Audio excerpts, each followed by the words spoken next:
Another beautiful night for baseball. Back-to-back nights. We're going to have the roof open at Miller Park as the Brewers look for a bounce-back effort tonight after dropping the series opener against the Pittsburgh Pirates. Happy Cinco de Mayo. We will be celebrating in grand style here in Milwaukee this evening, and the big crowd will be on hand looking for a Brewers win over the Pittsburgh Pirates. Good evening. Alongside Bill Schroeder, I'm Matt LePay. Sophia Minard is our reporter tonight. Well, Rocky, you've talked about this the last couple of games, and you've talked about it for a very good reason. The Brewers are in the midst of a really challenging portion of their schedule. One long road trip down, brief homestand, then back on the road again against some really quality opponents. They had 19 of 24 in the middle of the stretch right now for the Brewers on the road, and after this series the Brewers are going to be facing 5 series against playoff teams from last year. You got a couple of series against the Arizona Diamondbacks, so this is a tester of a stretch for the Milwaukee Brewers. They like to be able to hold serve and put themselves in position to make a run after this is all over with. Yeah, no doubt. You look at the players or teams that have postseason experience. The Pirates better than expected than a lot of postseason teams ahead of the schedule. Another interesting matchup. I know I use that term a lot, but Jameson Taillon, who's had some good outings, and Yoeli Chacín trying to get things back on track. A little bumpy in Cincinnati. Yeah, he needs to start extending himself a little bit deeper into games. The pitch counts have been low last couple of times out, but has not been able to eat up the innings. The Brewers have been winning when he's been on the mound, and Taillon, a guy that has kind of an interesting scenario. His first 3 very good, earned run average for him under 1, but last 3, but pretty good last time out. Numbers last 3, earned run average over 11. So it's going to be important for the Brewers to get on the board early against this guy. This was a guy a few short years ago, a very highly touted prospect coming back from Tommy John surgery. Domingo Santana starting to come around a little bit the last few games. We'll get more on what's going right with the Brewers right fielder to get you ready for first pitch.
Brought to you by Hupy and Abraham. Voted best, rated best.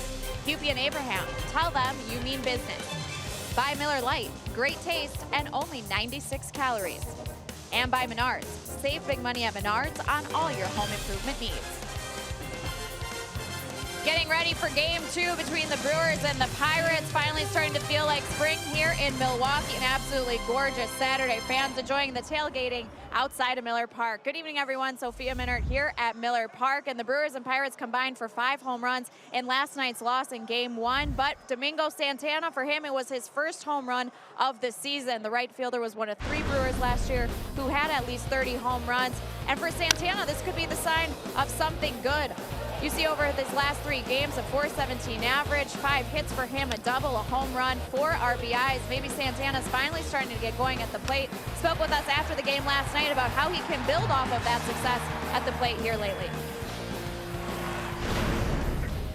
Just for confidence, you know. I mean, like they always tell us, you know, I always get a good pitch rate, I don't miss it, you know.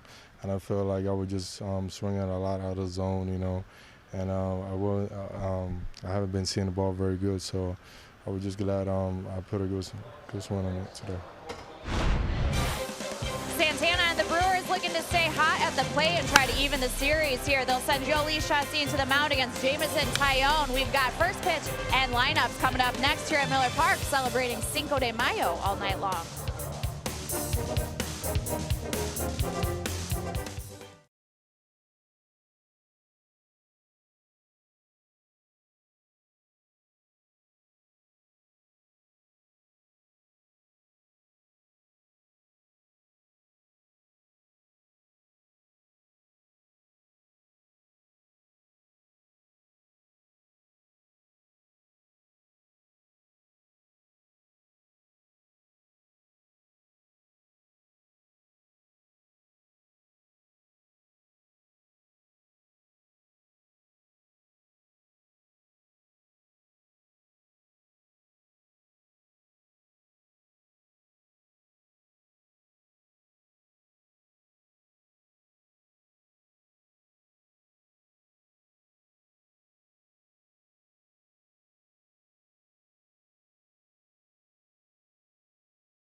Happy Cinco de Mayo to you all tuning in tonight on Fox Sports Wisconsin. Jhoulys Chacín taking the Miller Park mound. Most of his starts have been away from home, just his 3rd home start with his new ball club as he was set to take on Clint Hurdle of the Pittsburgh Pirates. They snapped their road losing streak last night. Hurdle's team had dropped 8 in a row, their first win away from PNC Park since April 15th. Streaky team the Pirates have been this season. Let's check out the Pittsburgh batting order presented by Potawatomi Hotel and Casino. Adam Frazier will lead off again. Gregory Polanco, Starling Marte hit 2-3. Josh Bell is in the cleanup slot again. Corey Dickerson, Francisco Cervelli, Colin Moran, Jordy Mercer, and Jameson Taillon. Pittsburgh batting order 1 through 8, same as last night. That's the lineup that will face Jhoulys Chacín. Start number 3 in the home yard for Jhoulys. His last outing at Cincinnati in the opener of that series at Great American Ballpark. He went 4 1/3, gave up 4 earned runs. It was a rather short outing, just 62 pitches. As we are ready to roll as he delivers to Adam Frazier, missing for ball 1, and we are underway at Miller Park. Well, the one thing that Chacin's got to try and do is be a little bit more efficient early in the game, get that pitch count down. That's a good way to do it. As on the second pitch, Frazier lobs one out to left field, and Yelich puts it away for out number 1. Well, second consecutive game here at Miller Park. No Ryan Braun. You got Yelich, Kane, Santana in the outfield. Shaw, Sogard at shortstop, Perez at second base, Aguilar at first, and Manny Pini once again behind home plate. Rock's a gamer. His throat not cooperating, but he's going to punch through it here tonight. Yeah. So, got to. Show goes on, right? Absolutely. Yeah. Good gamer. There's nothing. There's nothing. Not a problem. Not a problem. You know, you mentioned the efficiency with Chacin. You go back to that outing against the Royals at Kansas City. They tried to attack him early in the count, and he was able to get through 5 2/3 in that game. Pitched well, gave up a couple of runs. That was it. As going after him right away is Gregory Polanco. And putting it away is Domingo Santana. 2 up, 2 down here in the first. Let's meet the umpires tonight. The crew chief, Jeff Kellogg, will call balls and strikes. Marvin Hudson over at first. James Hoy is at second. And Quinn Walcott making the calls over at third base here tonight. Middle game of this series. Yeah, pretty good start managing pitch count. 3 pitches, 2 outs. Beautiful thing. Very reminiscent of his outing at Kauffman Stadium. It was 2 starts ago for Chacin. Here is Starling Marte. Pirates a 6-4 winner last night, and Marte certainly had a role. His first career inside the park home run. It was a 2-run homer. It was in the 5th inning of last night's ball game. Yeah, Marte off to a really good start for Pittsburgh. Very consistent. Looking for a bounce back year. The average you see is solid. On base percentage of .357.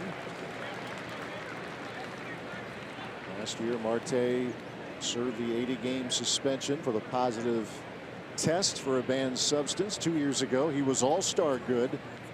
And it's an outfield that, while it looks a little different without Andrew McCutchen, it has been very formidable early this season. And Marte with a fly ball right center field, and 3 up, 3 down to begin the night for Yolis Chacin. He needed all of 7 pitches to get through the top half of the first.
Reeled off 6 straight wins. Let's see what this little 5-game homestand has in store for Council and the Brew Crew. Here's the Brewers batting order presented by Potawatomi. Lorenzo Cain, Christian Yelich, Jesus Aguilar, 1, 2, 3. Shaw, Santana, Perez, Pena, Sogard, and Chacin rounding out the batting order. As Jameson Taillon starts Cain with a fastball for strike one. Yeah, Taillon, he won his first 2 starts. He's lost his last 3. Pretty good his last time out against the Nationals, a 3-2 loss. 3 runs in 6 innings.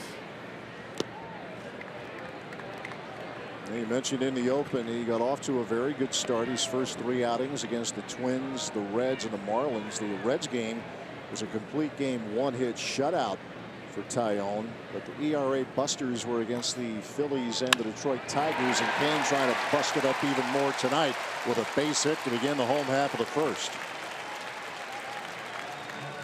Well, you want to attack that fastball from Taillon. He's got a very good curveball, change up to go with it. And fastball in, 96, and Cain turns it around. Had a rare tough night at the plate last night, but it's that a distant memory here right away with a sharp single against Taillon. And here is Christian Yelich. Yelich with a hit in 4 trips last night. Good slide in the home to avoid the tag on a base hit. Yelich starting to come back around again. Had a very good start, then spent time on the DL, the 10-day DL with the oblique issue. And now rounding right back into form. Healthy on base percentage at .362 for Christian. Brewers had some traffic on the bases last night. Left some unfinished business out there against the Pirates. Ball was jumping. Let's see what we have in store tonight. There's a ground ball over to third and no play at second for Colin Moran.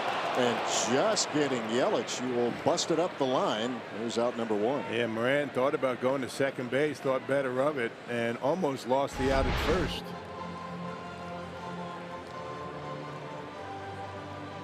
Yep, they got him. Less than half a step. He's out at first.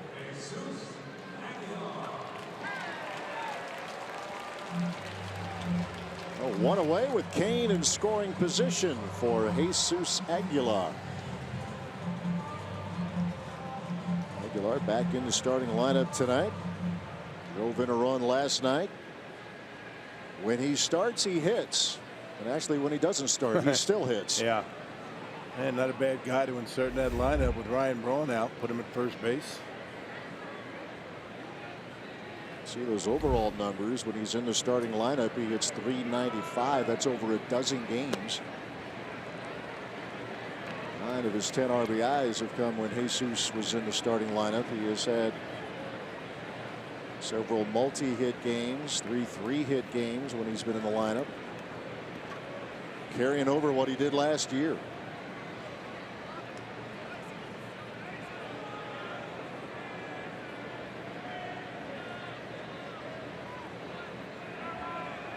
The 1-0. Well, it tells you all you need to know about what Craig Counsell thinks of him. Has been hitting third in the Brewers lineup. And he deserves it. He's been good. Well, you see a reason why. Good run producing spot in the batting order. And as Aguilar proved last year, he can produce runs at this level when the opportunity is there. Ahead in the count now, 2 balls, no strikes. Mentioned Taillon, very highly touted prospect a few years ago. He's 26 now. He's a first-round pick. The 2nd overall, Bryce Harper was picked ahead of him. Taillon out of the Woodlands, Texas. Moving up the minor league system, but by 2014 needed Tommy John surgery. It kept him out all of that year and the following year as well because of a sports hernia issue that he had to deal with. That curveball from Taillon as he drops it in there. Yeah, it's a big breaker straight down. It's a big difference in speed. 96, 81. 6'5", 230 pounds. Had a history, at least a recent history, of some big guys out on the mound. Part of a philosophy over there in Pittsburgh is Aguilar with a ground ball over to Jordy Mercer, and that'll be out number 2. Well, let's check out the Pirates defense. You got Dickerson, Marte, and Polanco in the outfield. Dickerson and Marte with 4 outfield assists apiece. That leads the NL. Moran, Mercer, Frazier, and Bell in the infield, and Francisco Cervelli behind home plate.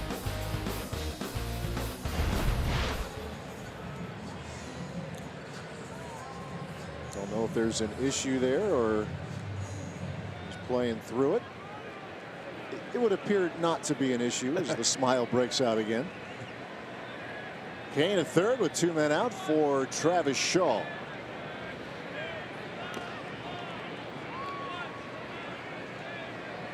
Shaw with a double last night in 4 trips. He has driven in 16 on the year.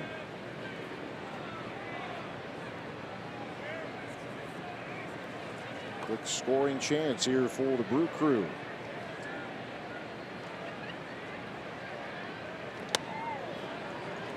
Tyone 1-3 in his career against the Brewers. That's over 6 starts. Split his 2 decisions last year. Yeah, 373 earned run average. Pretty good work. 2 balls, no strikes to Travis Shaw.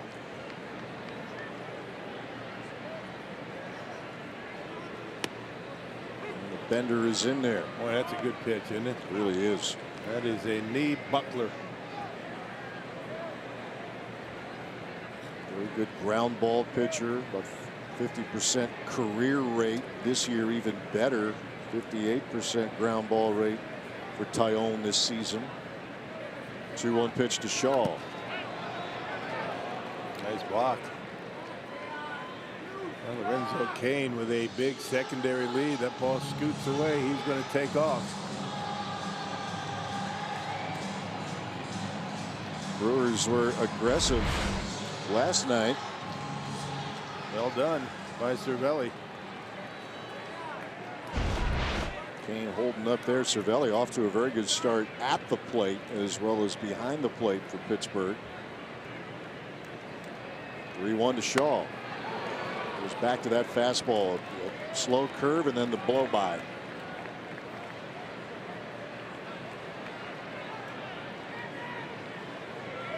Full count to Shaw with Cain at third here in the first inning.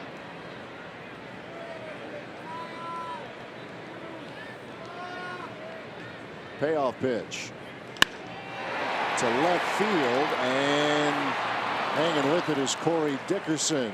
Got to battle that a little bit, but he keeps the Brewers off the board. We are through 1 scoreless at Miller Park.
The score here at Miller Park, top of the second, and let's check out our Pizza Ranch for the win.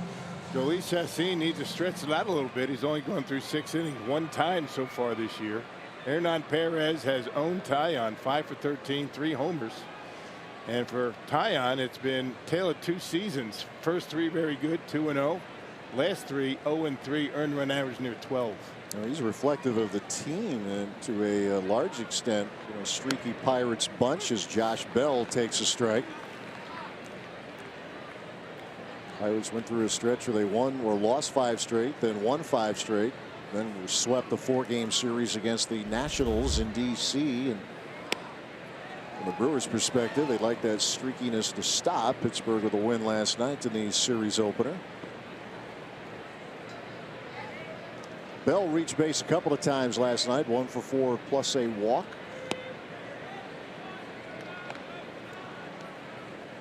And scuffling a bit of late as the Pirates first baseman, but Clint Hurdle continues to stick with them, and looking at his numbers from last year, it makes perfect sense. He drove in 90 runs. Yeah, stick with him. He's going to snap out of it. Good hitter, switch hitter. To this last night, this Pirates team, now seeing them in person, has the makings of being a formidable bunch, despite what maybe the outside forecast was for this team without Andrew McCutchen and without Garrett Cole, who pitched very well. Cole did last night for the Astros, but Hurdle knows the drill. He knows the path to lead his team into the postseason, having done that multiple times. Trying to get him back to that level. And a walk to Bell here to begin inning number 2. Well, you never know how a team is going to respond when you lose a couple of superstars like Garrett Cole and Andrew McCutchen. These guys, the clubhouse culture has been very good so far this year, and really haven't heard too much about these guys missing those 2 guys. So guys have been filling in, doing a good job. You can see they're very tense in that Pirates dugout right now. Trying to keep them awake.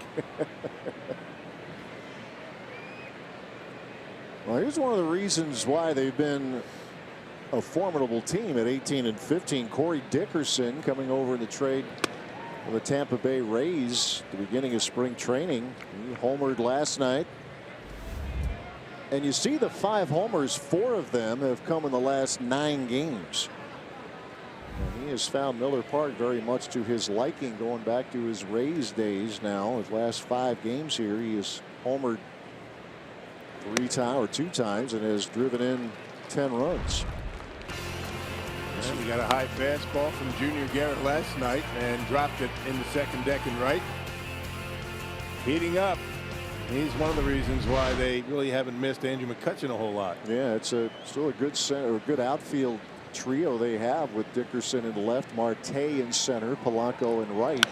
And Dickerson sends this one into left field. Christian Yelich will put it away for out number 1.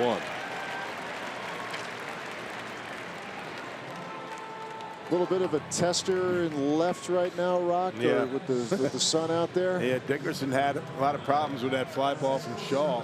Yeah, bottom of the first inning, but that won't last very long as the game goes on. Maybe another inning or so. But it's rough out there right now through those glass panels. Good to have the ballpark opened up here for the 2nd consecutive night. A little cooler weather, we are told, in tomorrow's forecast, but we'll worry about that tomorrow. 1 out, 1 on for Francisco Cervelli. Yeah, enjoy it while we can, right? No doubt about it. It's a perfect night again here in Milwaukee.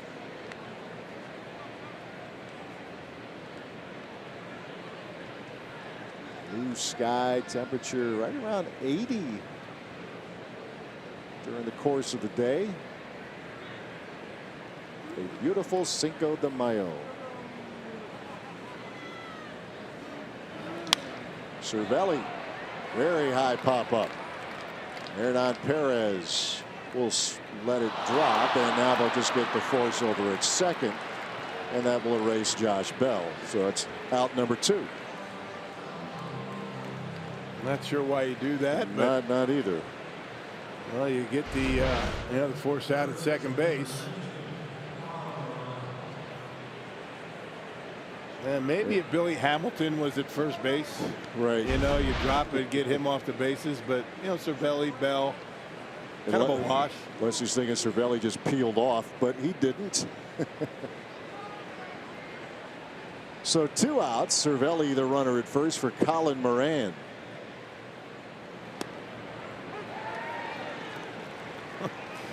Not a play you see every day. You know, that's why, you know, you got to watch the play. You know, I saw that pop up. I put, you know, 4 down in the book.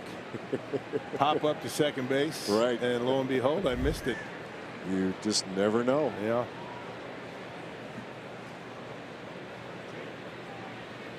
One strike pitch to Moran. Moran came over from the Astros. Just a handful of games he played last year. He fouled a pitch off of his face, suffered a facial fracture and a concussion. Came back in time to play the final handful of regular season games, but was not on the Houston Astros postseason roster. Breaking ball in there for strike 2. And it took a little off, more like a curveball. Fastball, curveball, apparently. Slider and now changeup. For Chassin, got to have good command of the fastball. That's where it all starts. Chassin with the 1-2 and just getting a piece is Moran.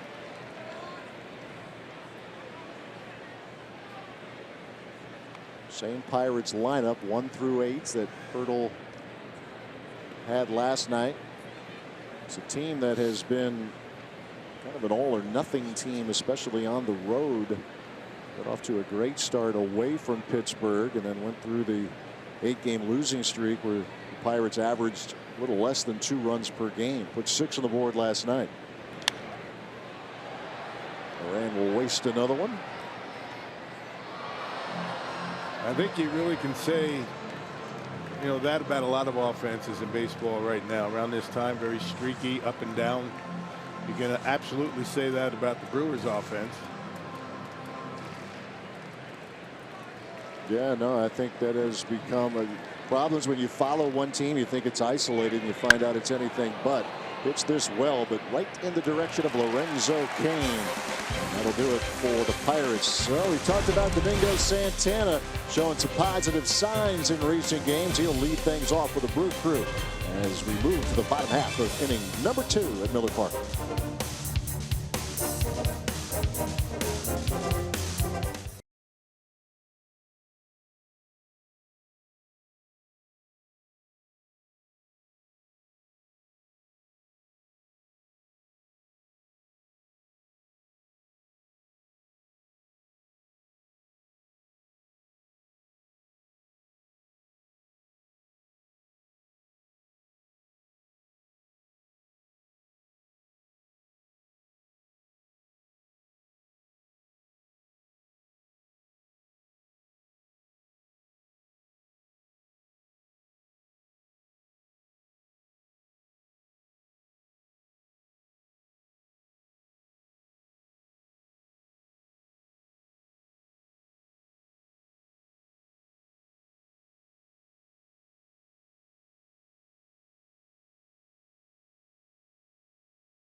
and the Pirates. And Ryan Braun not in tonight's starting lineup. Remember, he left the Wednesday night's game in Cincinnati with that right calf injury. He was out of the starting lineup yesterday as well. But manager Craig Counsell says they just want to be conservative with Braun and the injury. They want to get out of it where he's in and out of the lineup on a daily basis. So Counsell said they are trying to avoid the DL with Braun. They said it's not part of the plans right now.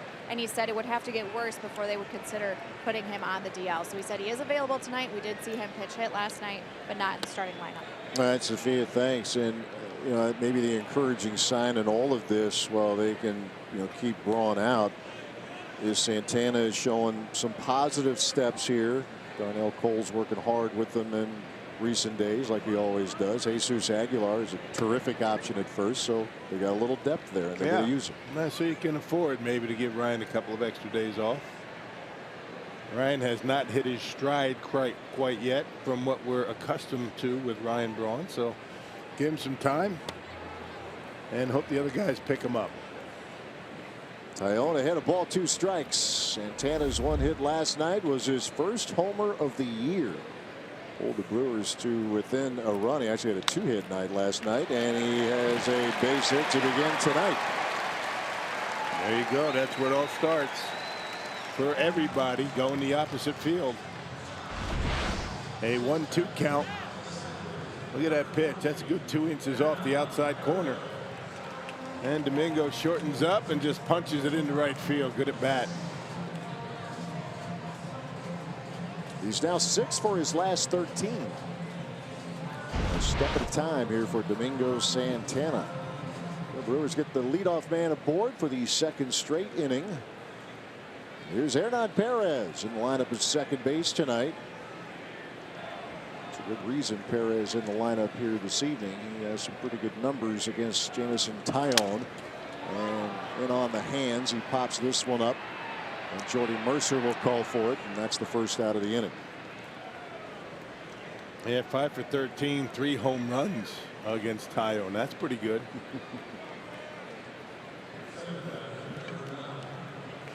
That answers the question why he is in there, among other reasons. Here is Manny Pena. Back in the lineup tonight for the Brew Crew.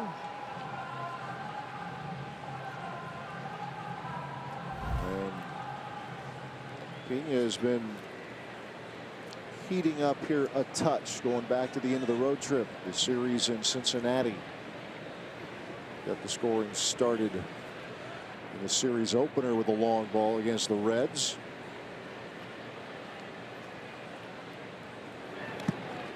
And continues to play very well behind the plate. But here's what Pena did last night against Nick Kingham.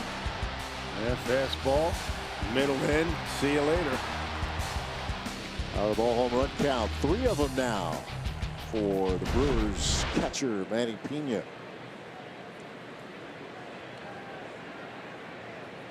He too working to get that average back where he was a little more accustomed, where we saw it last year. Curveball is in there from Taillon, a ball to strike. One of the bigger breaking curveballs that you'll see, and he's able to throw it for strikes. That's the key. Not many guys can drop that in the strike zone.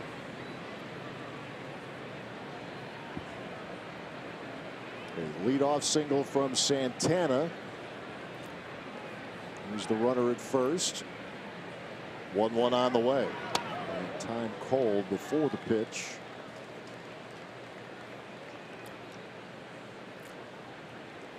I mentioned the injury history of Taillon, and that does not take into account what he had to deal with last year, where he needed surgery for testicular cancer. He had started 6 games and then had the surgery on May 8th and was back on the mound inside of 5 weeks. Right. Amazing, huh? Really is. Pitched to an 8-7 record and a 444 earned run average. So needless to say, this 26-year-old has dealt with a lot. Yeah, you go through something like that, it kind of puts this game in perspective for you. Sure does.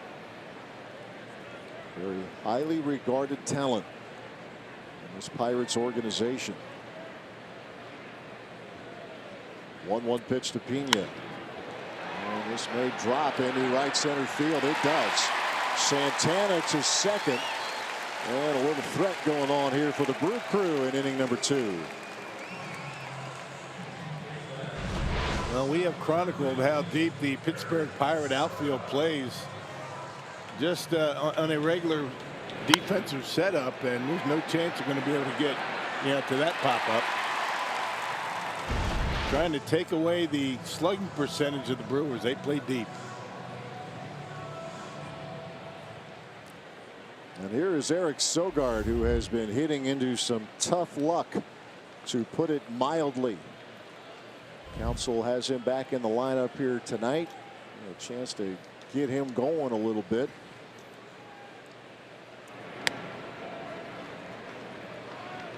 Just 6 hits on the season so far for Sogard, as we have talked about fairly often here early in this year. Really helped this ball club last year, especially in the first half. And you like what Craig Counsell's trying to do. He's trying to give him some at-bats, something to get some comfort level at the plate. Maybe get a couple of hits. And this is trouble. A 4-6-3 double play. Frazier to Mercer to Bell, and that'll do it for the Brewers in the second. We are through 2 and scoreless in Milwaukee.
Pujols joined the exclusive 3,000 hit club, becoming just the 32nd player in MLB history with 3,000 hits. It was a single to right field in the 5th inning in their 5-0 win at Safeco Field. And what a moment for Pujols, one of the all-time best hitters in the game. You see he joins another exclusive club, 3,000 hits and 600 home runs. What a list there. Hank Aaron, Willie Mays, Alex Rodriguez, all in that club as well. And we asked manager Craig Counsell before the game about what that milestone means, and he says those are kind of the big 4 categories: the 3,000 strikeouts, 300 wins, 600 home runs, 3,000 hits in a career. He said those are the stats that put your name in stone as one of the all-time greats. And he said really when you look too, it puts it in perspective when you look at the numbers in terms of who's next on that list and how far away they are, how many great players are at 2,000 hits. He says it really is a testament to someone's career in terms of their longevity and also their greatness. So congratulations to Albert Pujols. Yeah, well put, Sophia. I've heard people say who've been around this game a long time that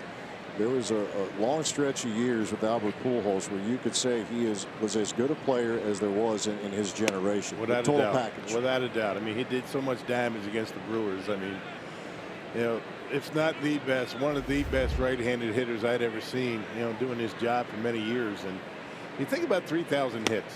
I mean, that's 15 years of 200 hits. Yeah. I mean, incredible stuff, let alone the 600 home runs. I mean, just incredible stuff. Albert Pujols. How about Hammer and Hank? Every time I see those numbers, Right. it's one of those as Mercer strikes out to begin the 3rd inning.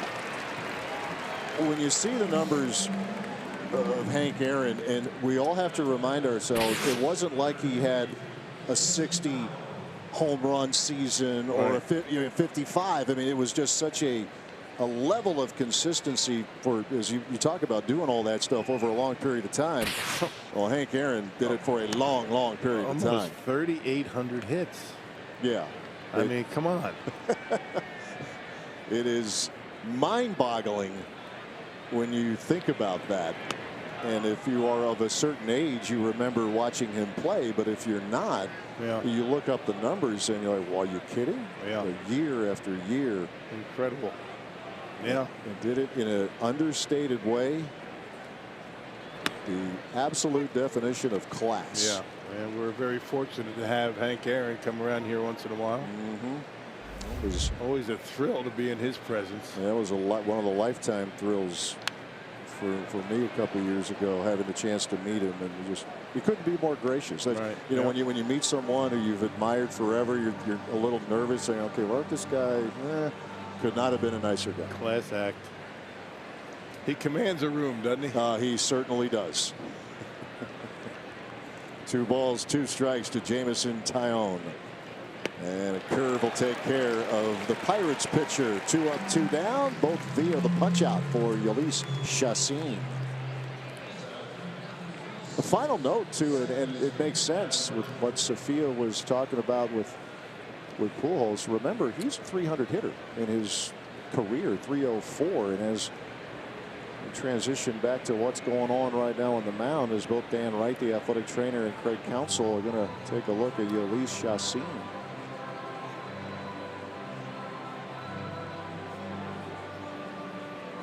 That did something maybe that caught the attention of Craig Counsell and the training staff after he released the baseball. Seems like he's telling him that he's fine, but you can guarantee they're going to be watching him very closely now. Well, this is 3 pitches before the last one.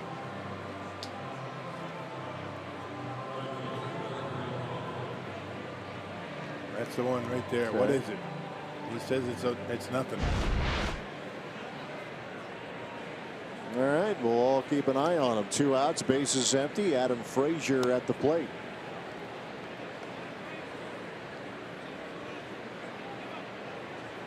Back-to-back strikeouts in the 3rd for Chassin.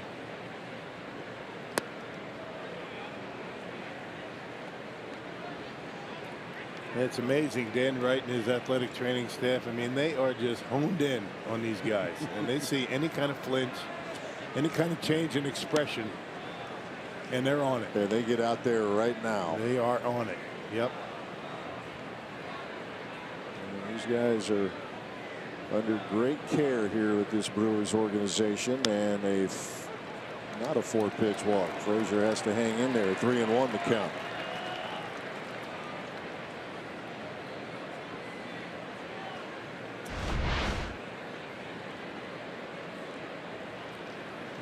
Yep. Well, dropped it. Maybe a little bit of a late call.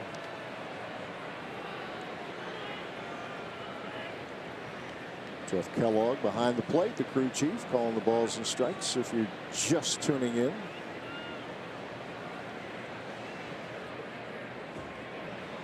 Frazier continuing to man second base as Josh Harrison works his way back from the hand injury as Frazier extends this 3rd inning with a 2-out single. Well, the Brewers are teaming up with Pick and Save to reward fans for shopping locally. Now through May 8th, you can earn a free Brewers ticket for every $50 spent at Pick and Save using your FreshBooks card. Visit pickandsave.com/Brewers for more details. 2 outs. Frazier, the runner at first for Gregory Polanco.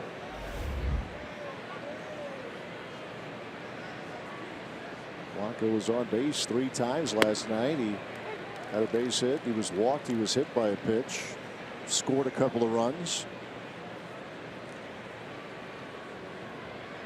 Yeah, another guy that really hasn't got going yet. 207 batting average. But he does have the power numbers. They're all right. Yeah, 6 homers. He's driven in 17.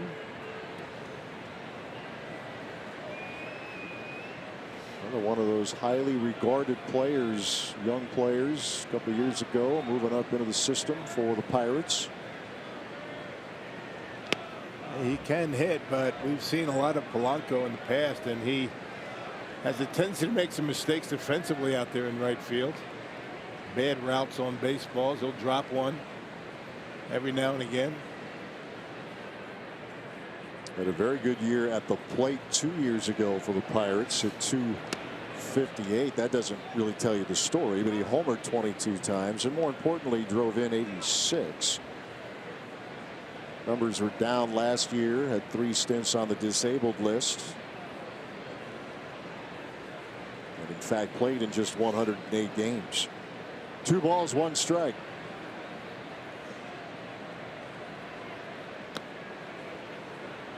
Curve from Chassin will miss. And a curveball for Jolis has been very inconsistent so far this year. The fastball's been pretty good. Yeah, good sink on it. Ground ball pitcher. But that slider, yeah, the curveball, he's had a difficult time being consistent in the strike zone with it. The 3-1 pitch on the way, and Polanco fouls it off. Went back to the breaking ball. Craig Kashan talked about it with Augie and Brewers Live. Chassin last year was a pretty good innings eater with the Padres. 180 1/3 innings worked over 32 starts. Had a couple of years where he was really pushing 200 innings back in his Rockies days.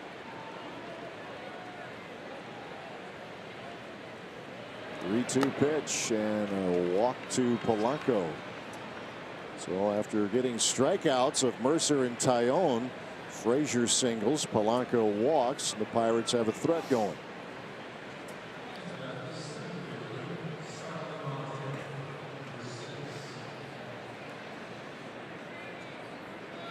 Elise has had 1 outing where he's gone 6. That was against the Marlins. And 6 is a benchmark now in baseball. You get your starters to go that far, you're feeling pretty good about it. Just how bullpens are used, and how you monitor pitch counts and all of that. So, and not too many teams are averaging 6 innings out of their starter. Any of them, really?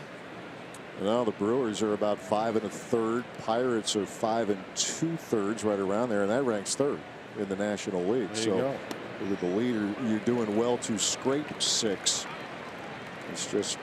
And the 200 innings work, that for a long time was a benchmark, and now last year there were 15 pitchers in baseball to work 200 innings. It's changed. The value of the bullpen. Starling Marte, a fly ball to right in the 1st inning. Remember the 300 inning guys, those pitchers? Remember those 20 complete game seasons, right? Yeah, boy, it's changed, hasn't it? There's a reason why teams have 7 and 8 relief pitchers down in their pens. Yeah, it was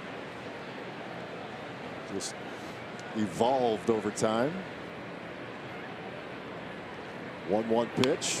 Curve fouled off. Well, you really have to go back all the way to last night, where the Dodgers had a combined no-hitter. Yep. Where Walker Buehler went 6, and then 3 others came out of the bullpen to finish the no-no against the San Diego Padres. And think about the pressure on those relievers, right?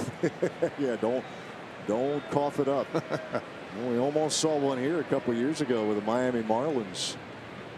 Jonathan Lucroy broke it up in the 9th inning. Adam Conley went 7 2/3, gave up nothing. Chassin ready with a 1-2. Curve just does miss. Yeah. Ooh, that's one you want. Yeah, could have called it. Should have called it.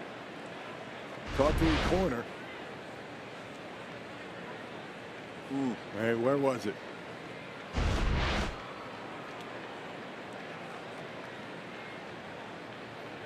Two balls, 2 strikes. Frazier at second. Polanco the runner at first.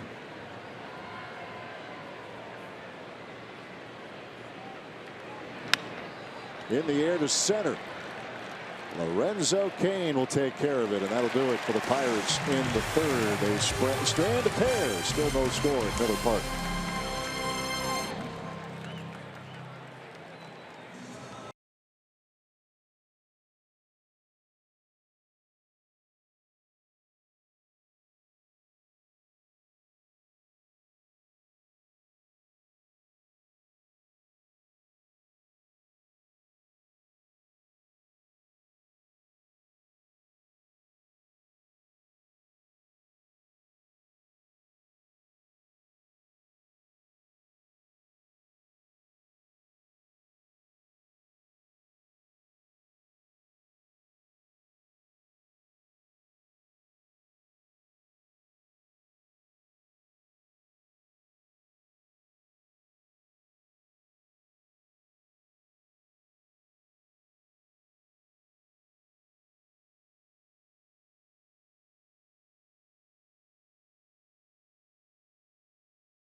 Baseball Monterrey in Mexico, a series between the Dodgers and the Padres.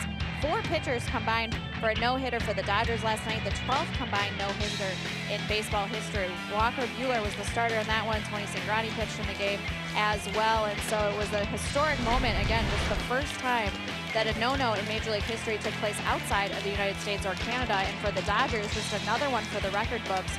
26 no-hitters, the most all-time by a team. You see the Red Sox in second there. It helped to have Koufax. Yeah. Gave you a few. Right. Combined or not, it's exciting. Great moment for the Dodgers last night. Elise Chassin leading off here for the Brewers. Dodgers have had their scuffles the first 5 weeks or so of the season. Yep, under 500. Chassin fouls one out of play. Chassin, Kane, and Yelich for the Brewers here in the 3rd inning. Crew put the leadoff man aboard in innings 1 and 2, but nothing to show for it. Stranded a runner, had him on 1st and 2nd with 1 out, but a double play ground ball from Sogard ended the threat.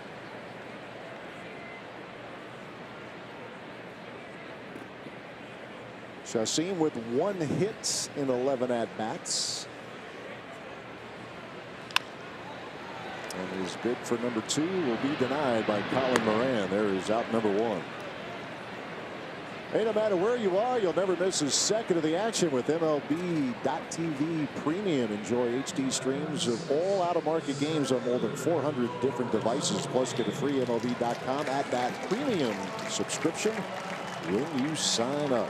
Sounds good coming from a professional. No. Do I get tabbed to the game tonight? No, I got to do that. Are one. you sure? Yeah, under contract. I was trying to find one way, one time. Yeah, I'm not quite bad off. That bad off. That's good, because if you were, then I would be concerned. They were saying the Dodgers, what, 26 no-hitters? Correct. That's what they were saying. Now the Padres are the only team that has not thrown one. Okay. I wonder how many times they were close. Yeah.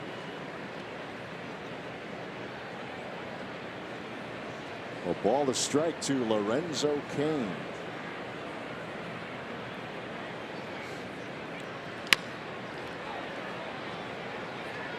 Cain singled to left in the 1st inning. Brewers with 3 hits here so far.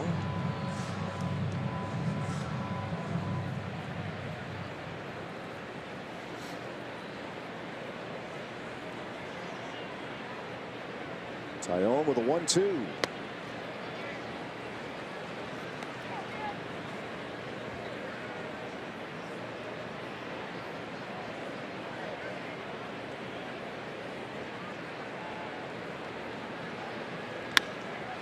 And Cain sends one into center field, and Lorenzo Cain is now 2 for 2.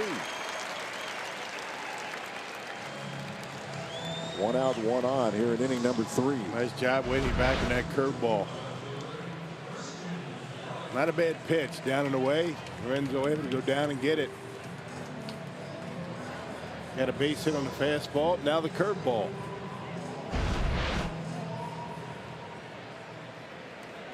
So with Cain the runner at first, Christian Yelich steps to the plate.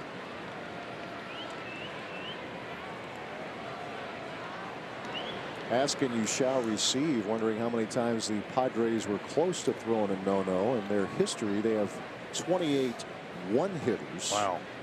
Andrew Kashner most recently, going back 4 years ago. On the edge. Just off the top of your head, is that what you're saying? You just I just came up with it. kind of pulled that one out? Yeah, I did. Mine like a steel trap. That is. Or something. Yeah. A lot of room in there, isn't there? It's a lot of room, a lot of rattling around. That was advice from BA. Just say it came off the top of your head. Yeah. No credit, unless it's bad info.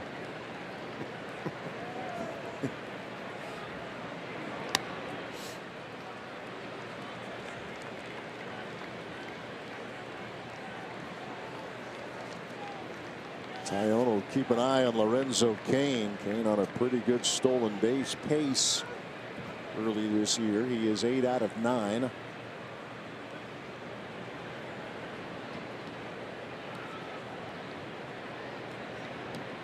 Runner holds. And the count is even to Christian Yelich. It came with a good percentage.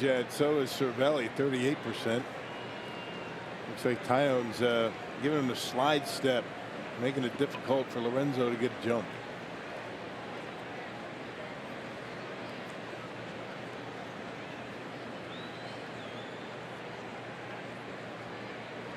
One pitch. Fastball missing away.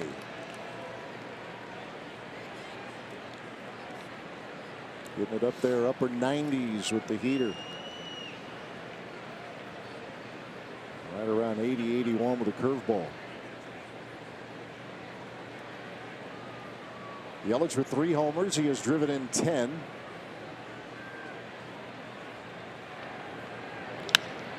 And a soft liner. That's over Mercer. Cain makes the turn. He's headed to third. And the Brew Crew again with a threat as Yelich extends his hitting streak to 6 games. Runners at first and third with 1 out. Yeah, 96-mile-an-hour fastball in on his hands. Able to fight it off. That's a nice swing. Gets on top of it. Got it down on the trademark a little bit, but enough to dump it out into left field. And Lorenzo Cain able to get to third. Good piece of hitting by Christian Yelich.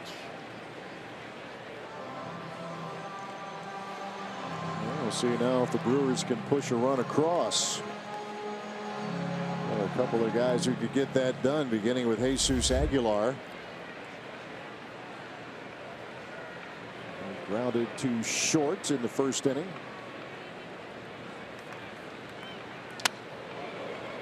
And takes one inside for ball 1. Again, that fastball from Jameson Taillon.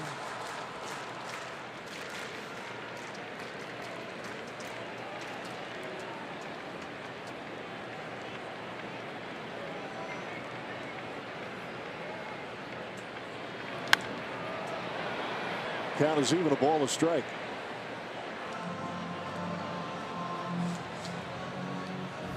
Aguilar followed by Travis Shaw.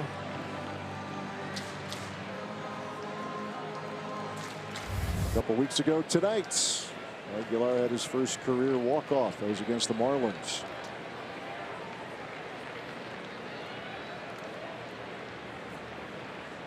Here's a 1-1. In the air to center.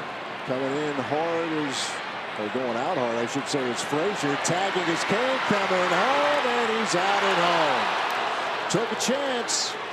And Adam Frazier, the second baseman, cuts down Cain at the plate. Craig Counsell is going to want to take a look. Well, Brewers trying to take advantage of Frazier. Doesn't have a very good throwing arm. Backpedaling. And Lorenzo taking off to home plate. Good throw. One hopper. And they get him. And that will do it for the Brewers, as Cervelli applies the tag just in time. So another Milwaukee threat is turned back. Still no score at Miller Park as we head to the 4th.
By Ascension, coming together to give healthcare a better name. We are Ascension.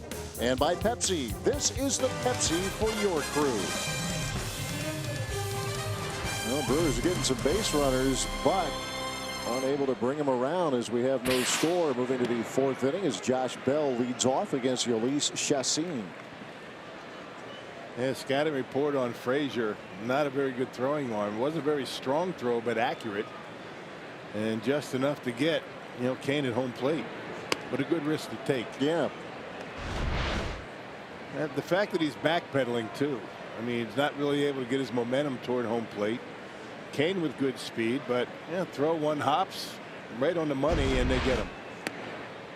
The Brewers have been aggressive here in these first couple of games of the series. It was an aggressive send last night with Christian Yelich around third, and he was able to score on a Jesus Aguilar single.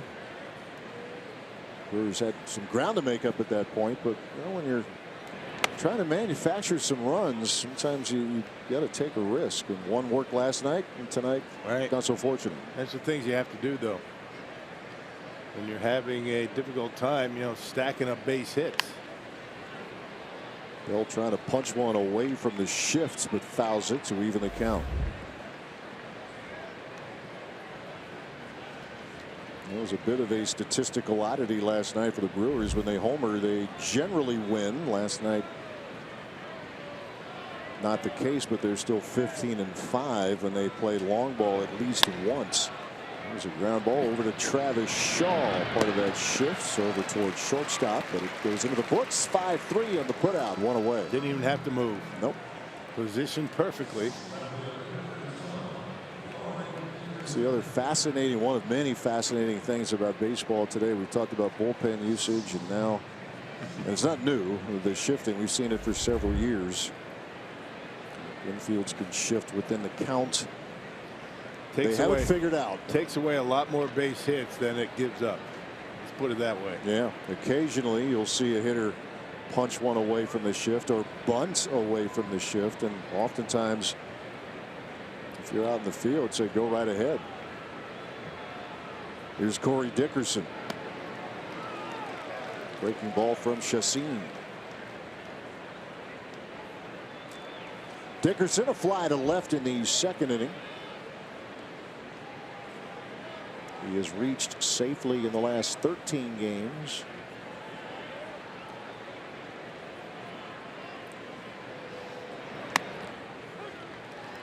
Chassin out in front, 2 strikes and nothing. Appears to be okay. Athletic trainer Dan Wright looked at Chassin in the third inning. Told him he was fine. Dan got out there right away, saw something he didn't like. Still staring at him, making sure.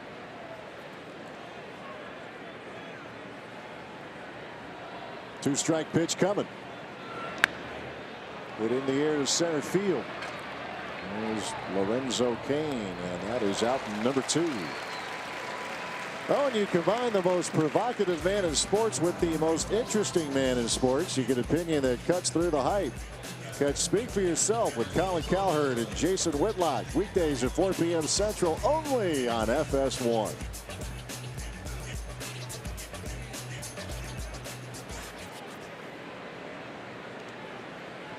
Two outs, bases empty here in the fourth inning.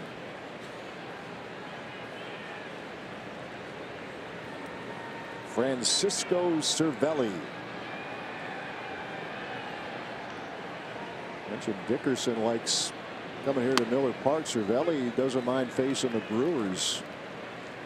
He's hit safely in each of his last 8 games against Milwaukee. And that home run total matches his output of all of last year. Swinging a very good bat here for the Pirates. Yeah, when he's healthy, pretty good player. And he does get hurt quite a bit. He's had the concussion issues, no fault of his. Yeah, I think you can. He's a tough guy, or at least it seems to be the word. But he's had terrible luck with the. You take those foul tips, and you have the home plate collisions. He's dealt with that. And a wave and a miss right there. Good breaking ball from Chassin as he has his second 1-2-3 inning through 3 1/2. No score at Miller Park.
Our Brewers minor league system in the UW Whitewater minor league scouting report.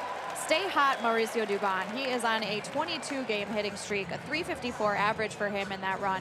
4 homers, 17 RBIs. He scored 18 runs, 8 doubles, and you see the OPS, 958. Over his last 4 games, he's been even better than that with a .444 average. And you see he's recorded a hit in 23 of his 26 games this season. Just impressive stuff from the 23-year-old Hunter and shortstop.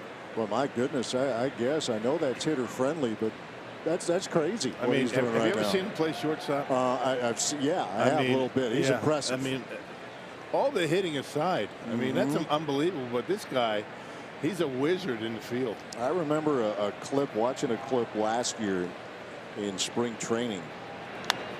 Travis Shaw fouling off a pitch. Yeah.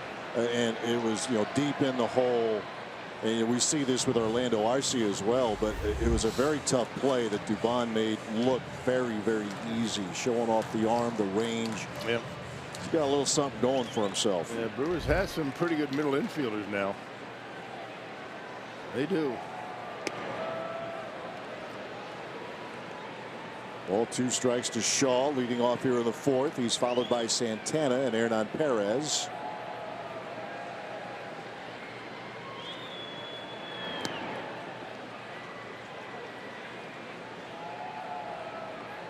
Brewers have threatened in each of the last 2 innings. A couple of runners on, but have come up empty. Tyone with a 2-2. Pushed him back with that fastball. Yeah, Brewers 0 for 4 runners in scoring position. That included a double play ball back in the 2nd inning. Pirates 0 for 1. Payoff pitch. And Shaw works Tyone for a walk. First one given up by the Pirates starter tonight. And then for the 3rd inning out of 4, the leadoff man is on.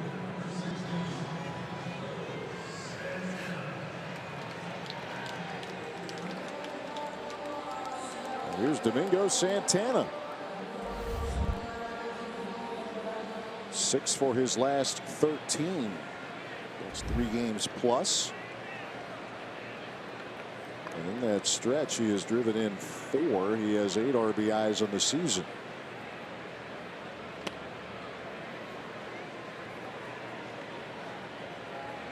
Been working on tempo a little bit in the batting cage. And by that, bat through the hitting zone. Well, what he's been able to do a little bit better as of late is staying back. I mean, just staying back, standing tall, and using those quick hands. That's what he did most of the year last year. en route to a 30-homer season and 29 doubles. Sometimes when you're off to a slow start, you kind of try and get that bat out in front, and you're out on your front foot. You end up rolling over on a lot of pitches. But his game is to stay back and just throw those hands at the baseball. 2 balls, no strikes. Like that. Good, healthy cut. Yeah, that's a good swing right there. You see the way he was able to stay back.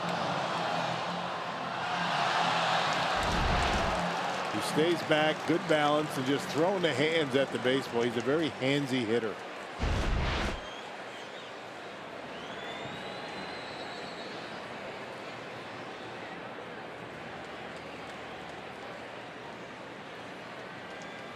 Two 1 pitch. Curveball. That is nasty. One of the better curveballs we've seen this year.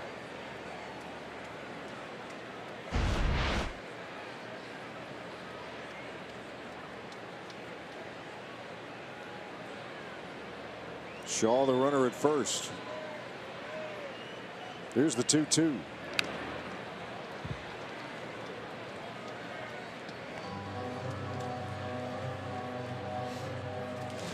He's a power hitter or run producer. He'd love to cut back the strikeouts at least somewhat.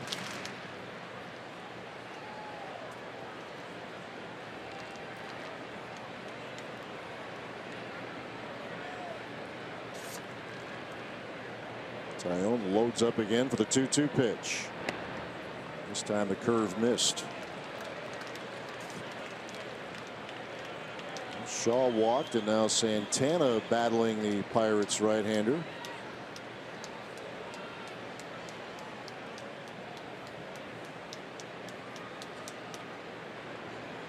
Taillon generally has good command. That's been the story of his early career in the big leagues.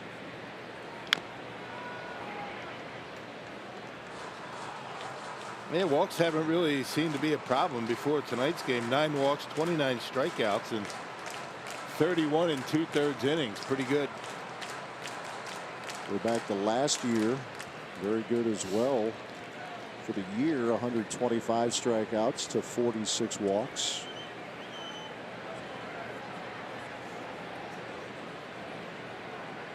Payoff pitch again. And that is strike 3 called, and Domingo knew it. That is out number 1. A reminder that tomorrow the first 20,000 fans for the series finale against the Pirates will take home a free lightweight Brewers hoodie. Reserve your tickets today at brewers.com/promotions. You get here and it will look just like this. Just like this. That's there a beauty. we are. Yeah, nice and lightweight. Oh yeah, that'll be perfect for tomorrow. 80-degree weather. Maybe the sun goes down. Yeah. Slip her on. And tomorrow will be good. It's going to be a little cooler. Yeah. So it's your size. Get here. I get it. Thank you. Lovely parting gift. If it's free, it's for me. Yes, sir. I'll take 3. First thing they teach you in broadcasting school. Yeah. Try the best you can not to use any money.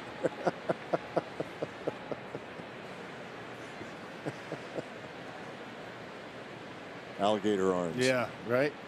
Sorry, I left my wallet in the room. I hate when that I'll happens. get you tomorrow. I'll get you next time, okay?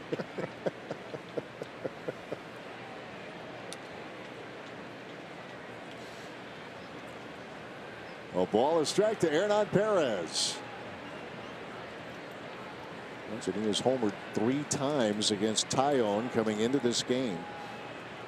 He's now 5 for 14 when facing the Pirate starter.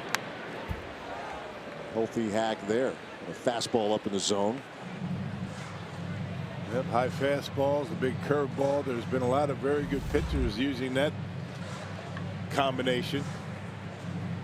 Don Sutton, Bert Blyleven, just to name a couple.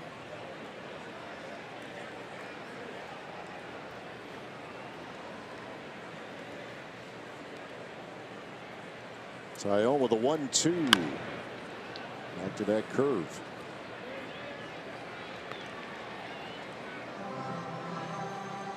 Best curveball you ever saw? Blyleven? Wow. Right? I will say that I faced Nolan Ryan, a couple times, and he had a really good one, but it wasn't good all the time. Right. Dennis Martinez had a good one. Yep, good call. El Presidente. Mm-hmm.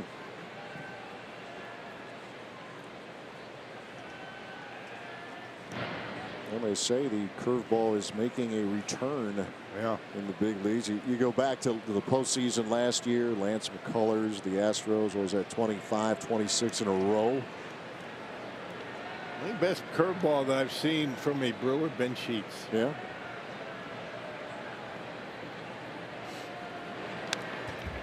Perez battling.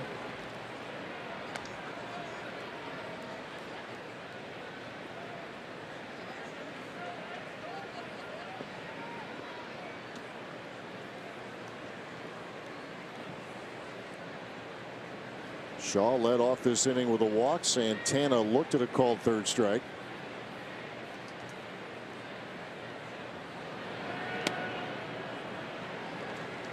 And at 97, Tyone misses. Who was close, would you say, to Sheets?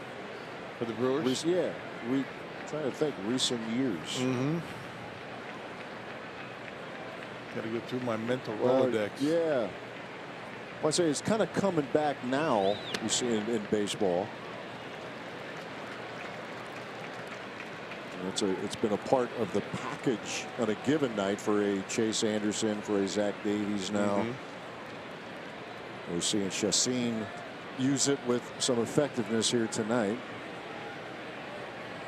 Trying to think of guys that had the big curveball for the Brewers. Yeah. I mean, it's kind of a short list, at least recently. Right. Shaw on the move. Perez with a liner into left field. That will go off the wall. Rounding third is Shaw. He's going to come around. Perez with a run-scoring double to give the Brewers the lead in the fourth. Well, that's why you play him tonight against Tyone. He hits him very well. Yeah, watch the way he stays back. I think it was a breaking pitch. Yep, a curveball that stayed middle in, and he rips it.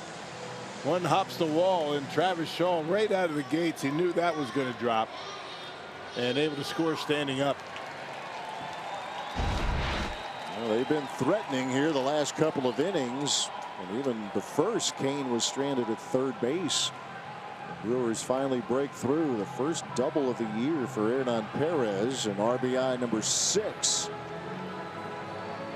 So we'll have our first mound conference of the night. But to answer your question about recent curveballs, Giovanni Gallardo. He had a good curveball. Yeah, that's right. A real good curveball. Knebel's got a pretty good one. Yeah, how soon we forget. Yeah, poor guy's working his way back. I'm sorry, Corey.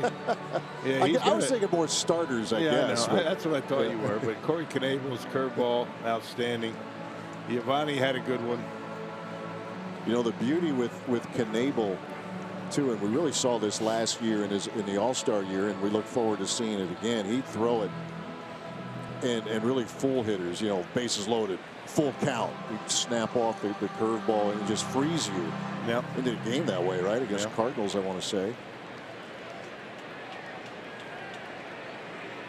RBI double for Hernan Perez, setting things up for Manny Pena, who singled his first trip.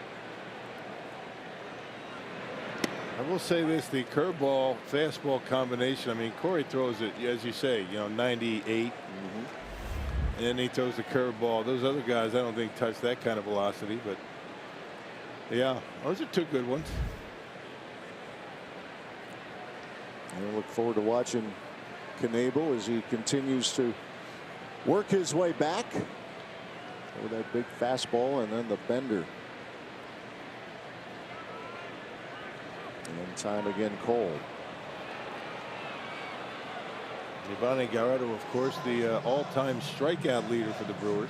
Yeah, was in spring training with the Brewers and then very briefly with the Reds.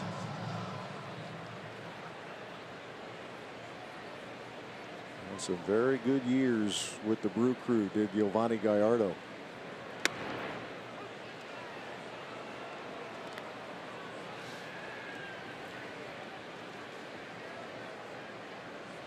2 strikes and nothing now to Pena.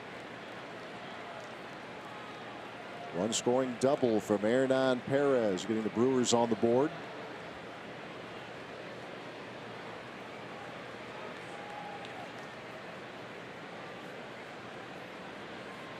Now the 0-2. Curve is blocked by Cervelli. Busy man back there in the early innings.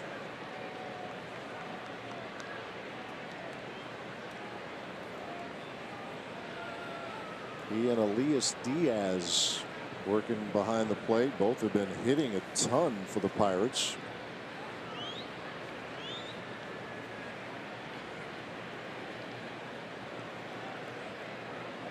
Now the 1-2.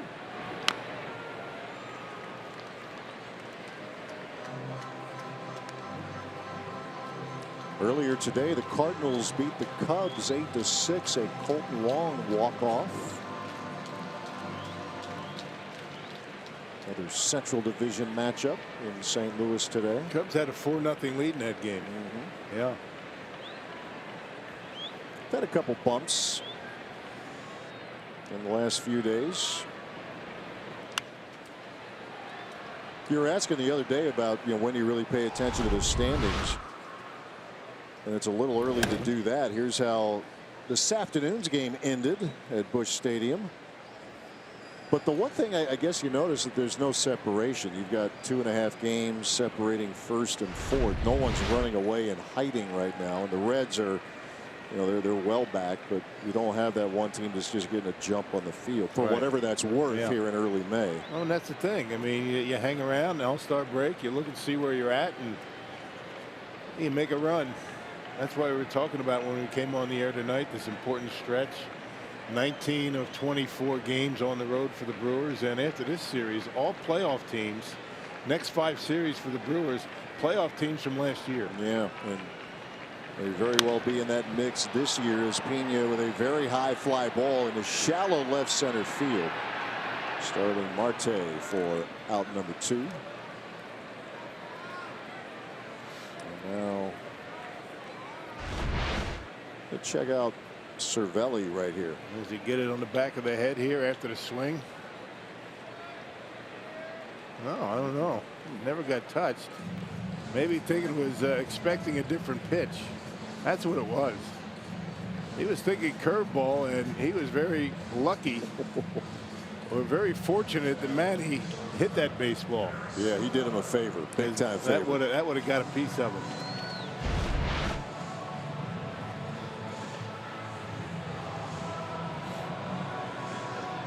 In the meantime, the Pirates intentionally walk Eric Sogard. The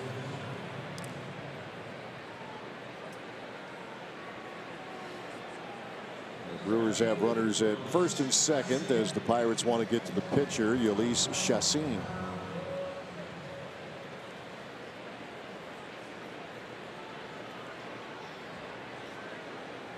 A grounder to third from Chassin, his first time to the plate.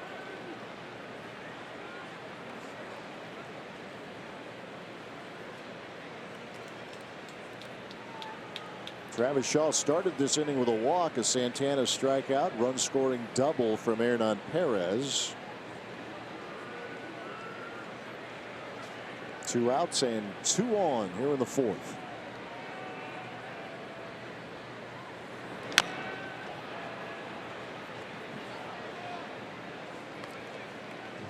Well, it's encouraging to see whatever the issue might have appeared to be with Chassin. He was pretty emphatic out of the mound, saying he was fine.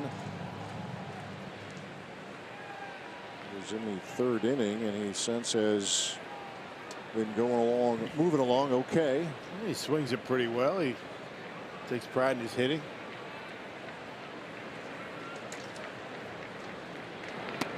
Maybe we can drive in a run here. A career 189 hitter before tonight's game. Not bad for a pitcher. No, not bad. Has a home run on his resume. It was 5 years ago.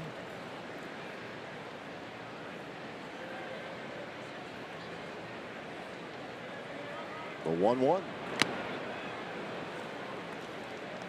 Not a bad cut and a hard fastball from Tyone.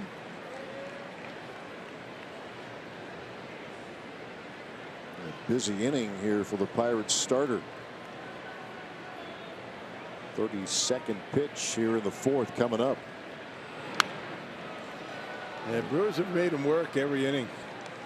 Has not had a clean inning yet. Man in scoring position in each of the first 4 innings.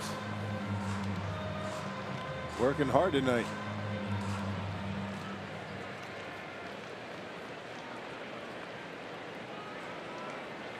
A ball, 2 strikes to Chassin. And a curveball is tapped over to third. That's Colin Moran, and that'll do it for the Brewers. But the Brewers get on the scoreboard courtesy of Hernan Perez, who followed the Travis Shaw walk with this double off the wall in left field. It opens up the scoring. We are through 4. The Brewers lead it 1-0.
When you serve, we stand ready to serve all military families. Back at Miller Park, the Brewers with a 1-0 lead thanks to Hernan Perez's RBI double here. And talking about starter Yoli Chassin, I spoke with catcher Manny Pena about what it's been like to catch him over these last 7 games, and he said, you know, that sinker moves a lot, and so he says that leads to a lot of the ground ball outs that we've seen. When he can get that sinker, keep it down, and he said it also helps him set up the slider, and he said that slider is obviously his best pitch, and when when hitters are looking for it, he says if he can locate it where he wants to, down and away, he says they still have a hard time catching up to it. And so he says even when they're waiting for it, it's still the best pitch that he can throw when he's locating it. He said he'll go to that pitch sometimes 30 or up to 40 times a game, and he can still maintain that good command of it when he has it going. Yeah, when that's the kind of a pitch that, you know, when it moves the way he wants it to move, it's not going to move the same way every single time or even every single start. I mean, so Matty Pena is going to have to adjust his target every now and again to make sure that he's able to keep that ball in the corner. You set up right on the outside corner some days, that's where, you know, his target is, and it's going to end up there. But sometimes with the big movement, maybe you get that target maybe more in the middle of the plate. 2 strikes and nothing to Colin Moran, leading off the 5th inning for the Pirates.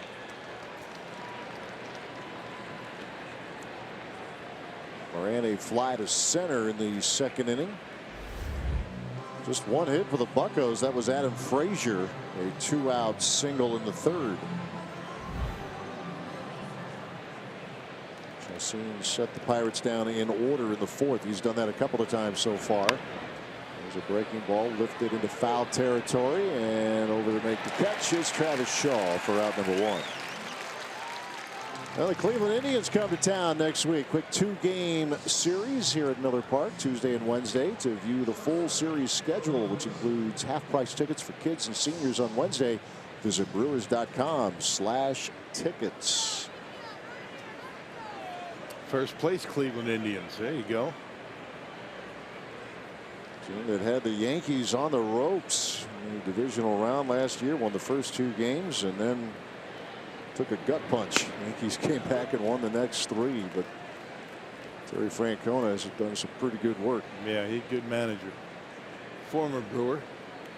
Yes, sir.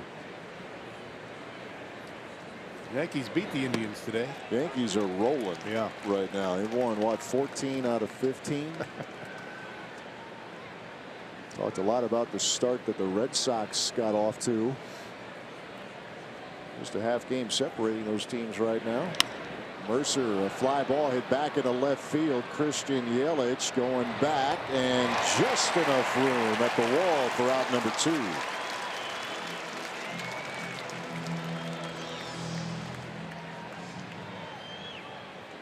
Well, off the bat, you thought maybe it might carry out of here. That was a slider that stayed up. Yeah, from Mercer, and nearly knocked it out of here. Right up against the wall went Yelich, and they hauled in. Wind's blowing out the left field. Ball was jumping out of here last night, that's for sure. Just a picture perfect evening. Tyone at the plate. Tyone with a couple of hits this season. He's driven in a couple of runs as well. That complete game outing against the Reds, he had an RBI in that game.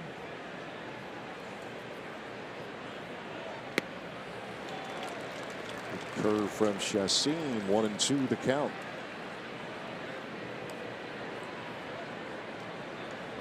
Chacin had back-to-back winning decisions against the Marlins and the Royals, and looking pretty good so far tonight through 5 against the Pittsburgh Pirates. Another 1-2-3 frame for the Brewers starter. 1-0 at the halfway point.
We celebrate Cinco de Mayo at Miller Park, and a good start here for the Brewers. A 1-0 lead, home half of inning number 5. Left a little traffic out there, but pushed across a run in the 4th inning. And they have the top of the order here in the 5th. You hanging in there? Oh yeah. Voice and actually okay. feel better. Yeah. As the game's going on. You sound better. Yeah. You sound like you're making a not comeback quite there. Good enough to read promos still, but except for one. Except for one. Right. I hope you're up to the task. Might take me a while, but I'm going to do it. At the plate, presented by Wendy's. Good night going on for Lorenzo. A couple of singles, one to left, one to center.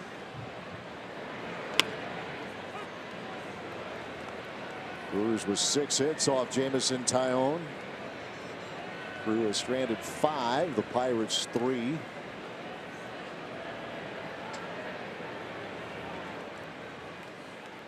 Two-strike pitch.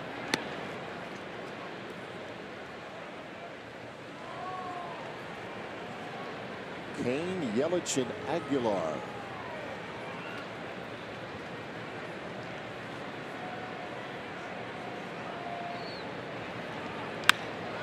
To right field. Polanco for out number 1. All right, it's tonight's Tavern of the Game winners, Dutch Mill Sports Club in your neck of the woods, Madison. They call the Brewers by 8 o'clock tomorrow morning. They get 40 tickets to a Friday night game in the Miller Lite beer pen. This offer courtesy of the Tavern League of Wisconsin and Miller Lite. That's nicely done. Yeah. Thank you. Thank you very much. Very good. Thank you. You got to appreciate someone who plays hurt.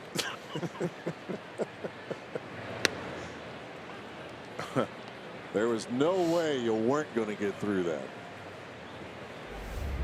I just have great faith for you to be able to read the Tavern of the Game. That's my thing. I know.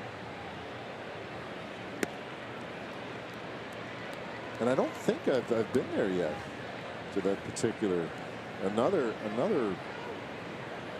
establishment to write down for you and I to visit when you come over for a football game in the fall. We have a lot of work to do in the off season. We really do. Of course, you don't have an off season. All this heavy lifting. Our tour of the taverns as we continue to get our beer prepared. Our own special brew. There's Yelich, a ground ball. Josh Bell, the feed to Tyone for out number 2. Yep, Josh Hader and Taylor Williams go and make their beer over at the Miller Coors Brewery on Monday. We did that on the off day on Thursday. That was a lot of fun. It really was. It really was. Yeah, great people over there. And I think we have come up with a winning combination. I think so. It has to be properly named, but yeah, that's our competition right there. Taylor Williams and Josh Hader. I've said many times, if they brew a beer as well as they pitch, we're prepared to be in second. Yeah. Here's Jesus Aguilar. Fly ball, left center field. This has the makings of a very quick inning. And it is just that as Dickerson squeezes it for out number 3. We are through 5. Brewers lead 1-0.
Fox Sports Wisconsin is brought to you by Miller Lights. Great taste and only 96 calories. And by Toyota. Let's go places.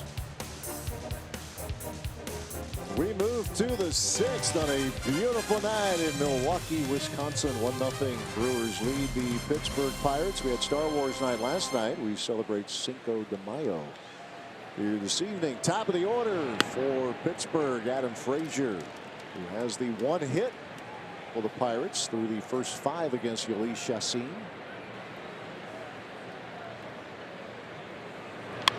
And the curve is smacked into left field. There is hit number 2. Yeah, left that one up down the middle of the plate. First pitch to Frazier was a 4-seam fastball, 91. Yeah, didn't want to leave it up there.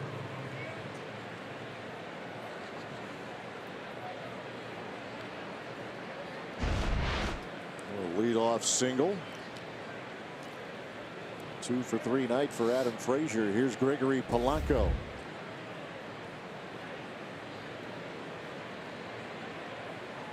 You mentioned the average is low, but he has some pop.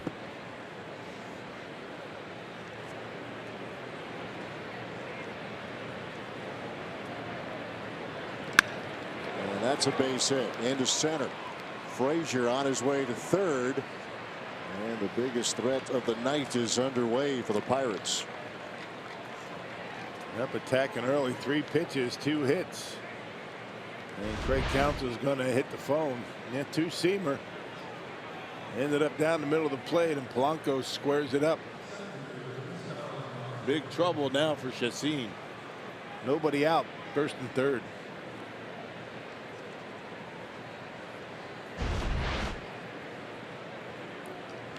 He will be facing Starling Marte.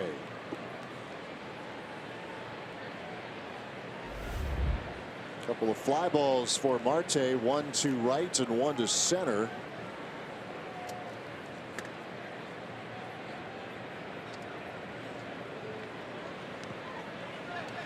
And a block required by Manny Pena. And holding up, says Marvin Hudson, is Marte.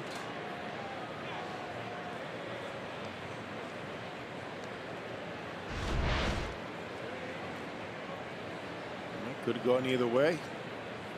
Looked like he held up, though. Marte, an all-star 2 years ago.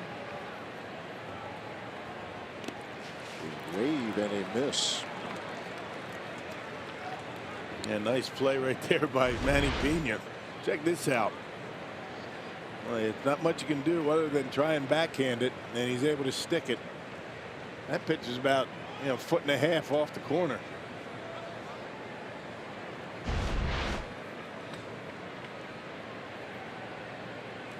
Good work as usual behind the plate from Pena. Break-even pitch. Just missed with that breaking ball. There's Dan Jennings getting loose in the Brewers bullpen.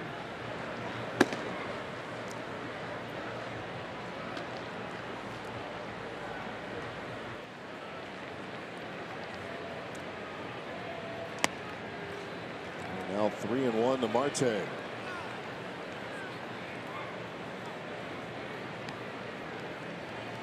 Middle infield is back. They'll give up the run. Marte runs well.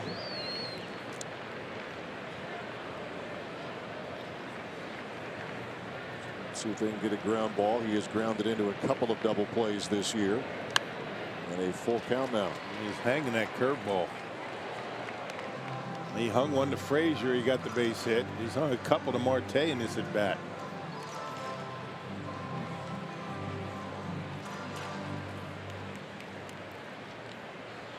Trouble here for Chassin for the first time. Pirates had a couple of runners on in the third after 2 men were out. He got Marte to hit a fly ball to center to get out of the inning.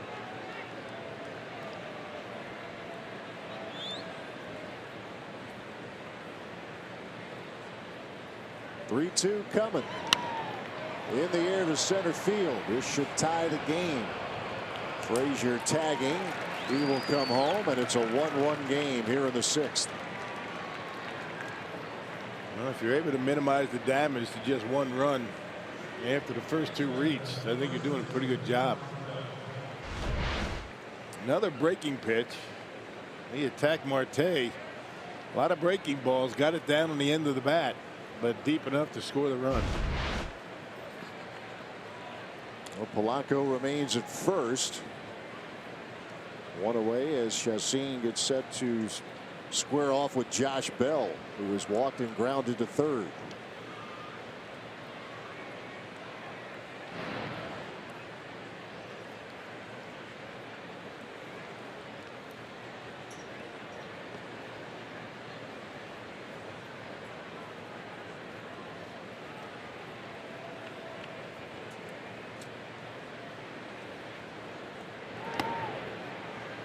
Curve is well outside.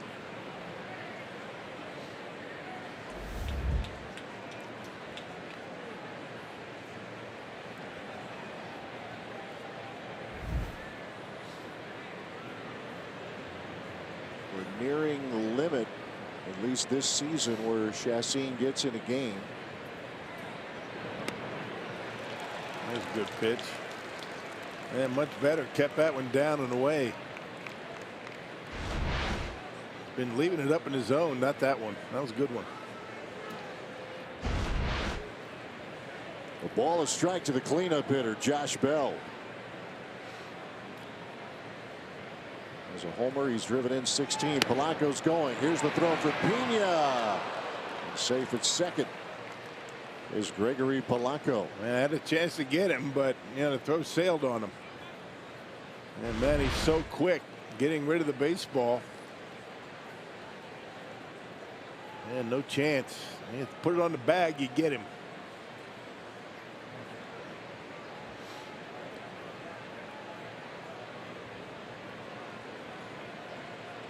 Sogard showing a little hang time there. Pirates with the runner in scoring position. A 1-2 count to Josh Bell. Corey Dickerson is on deck.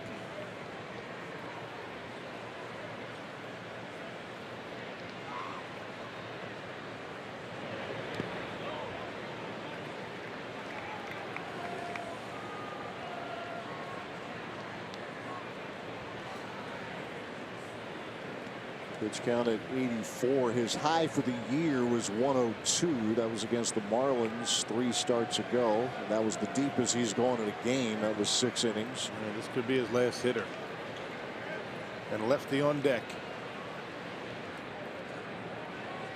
Switch hitting Bell with a 2-2 count.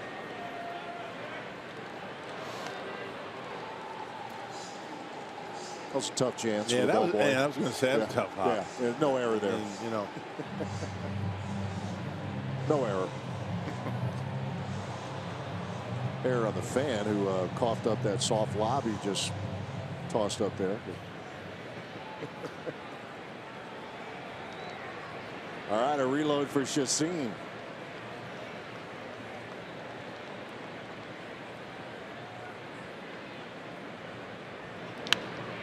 In the air to left center. Yelich, plenty of room for out number 2. That was a good pitch too. In on his hands. Let's see what Craig Counsell does here. Check this pitch out. That's perfect. Right on the corner and jammed him.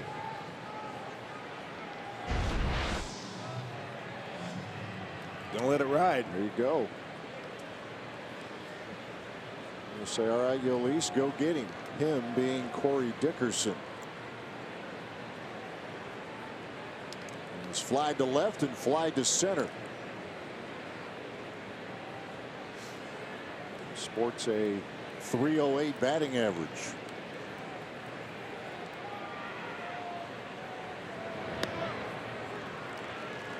Breaking ball catches the corner.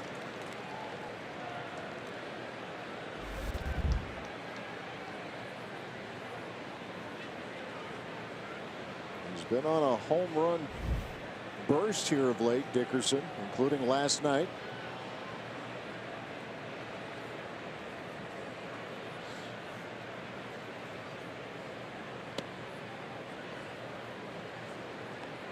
Now 1-1 the count. Mentioned he likes coming to Miller Park. He has fared well, period, against the Brewers, going back to his days with Tampa Bay. A lot of extra base hits. Yeah, Odubel Herrera. He's off to a good start. Oh, yeah, he is. Philly? Yeah, center fielder. Gabe Kapler's team actually playing pretty well after he was booed on opening day in Philly. He's in good company, though. That's right. You're nobody if you haven't been booed at least once. Just ask Mike Schmidt, right? It's just a Philly fan's way of getting a guy going, that's all. Right. It works. Got to boo somebody. They have a few titles going on. You got the Eagles, you got Villanova winning their college basketball championship. You got to be angry at somebody. Yeah. Nice run, isn't it? Yeah, it is. A ball, a strike to Dickerson. Shoots one out of play. Heads up. There you go. Happy Cinco de Mayo.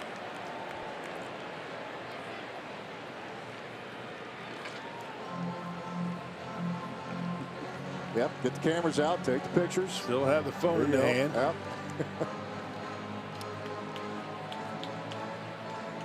Be on social media right about now.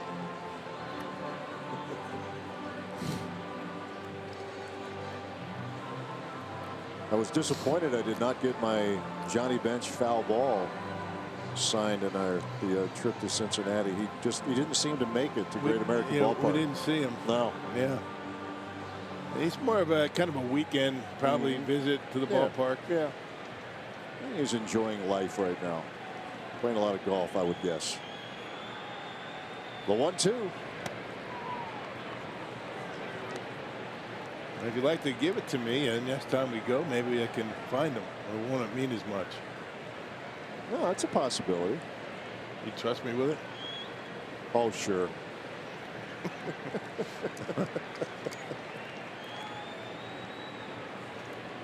The 2-2.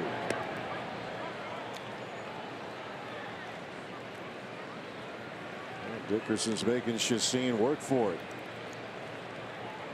I don't want to give him anything down the middle. I mean, if he walks him, so be it. You know, you got first base open, right-hander on deck.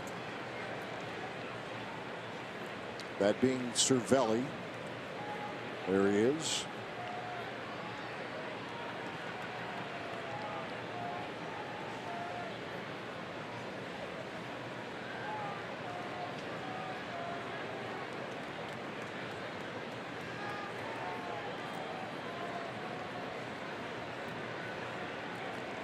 And now Chacin ready for the payoff.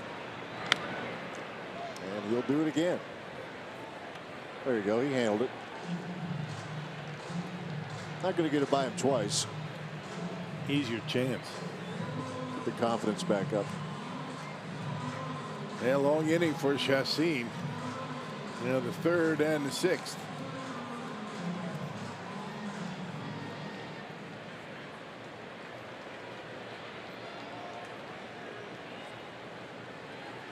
Polanco, the runner at second. Pirates with a run across here in inning number 6. And a little bouncer over to Eric Sogard. And the throw is in time to end the inning.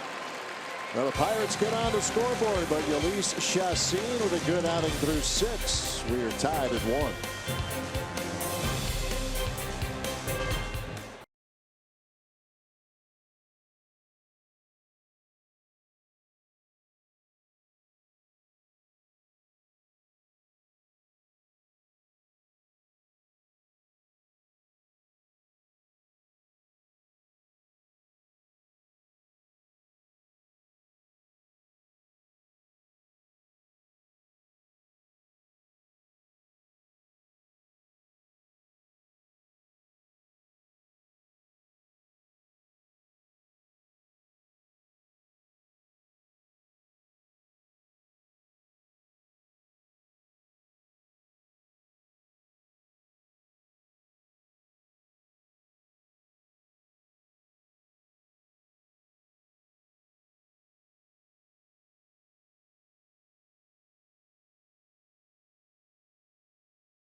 mobile. Download the app and take Fox Sports Wisconsin and Brewers baseball wherever you go. Roof is open on a very comfortable night. And another tie ball game in progress. Tied up there in inning number 6. Shaw, Santana, and Perez due up for Milwaukee, and they will face Edgar Santana. Yeah, we saw him last night. He retired the 2 batters that he faced. He's made 4 straight scoreless appearances. That covers 3 innings. 15th appearance for him and a .415 earned run average. Travis Shaw is lined to left. He walked and scored in the 4th inning. Came around on the Hernan Perez double.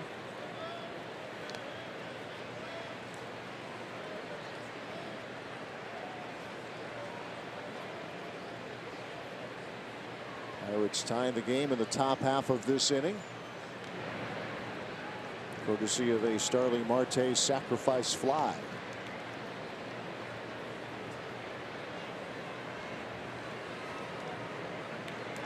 Two balls, no strikes to Shaw.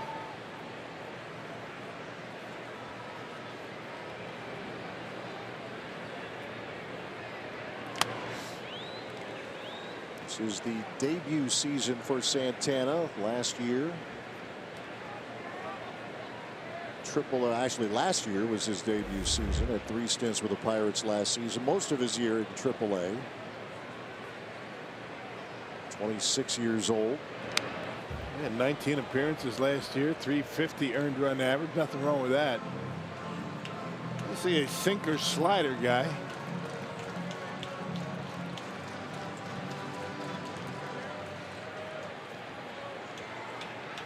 It unfolded the way Clint Hurdle would want last night. They got it to Felipe Vasquez, who went the final inning in 2/3 for the save.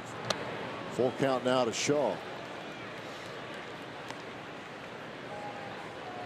You wonder because of that if he's available tonight.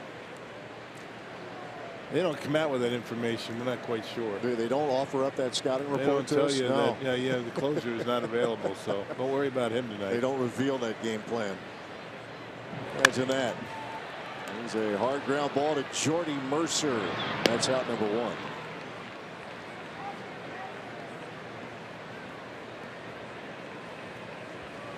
Pirates bullpen ranks 11th in terms of ERA.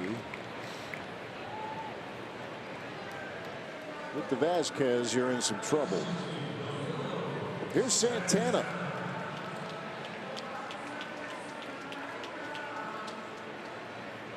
That bullpen was good last night against Milwaukee. Yes, it was. Did a nice job. So numbers can be deceiving at times.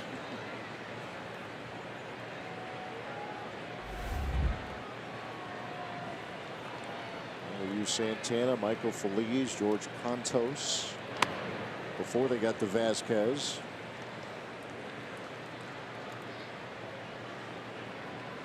And that group hung up a lot of zeros. A ball, a strike to Santana. This will carry out a play. Waiting for one of those big flies to right center from Santana. He's got a lot of that last year. A lot of opposite field home runs.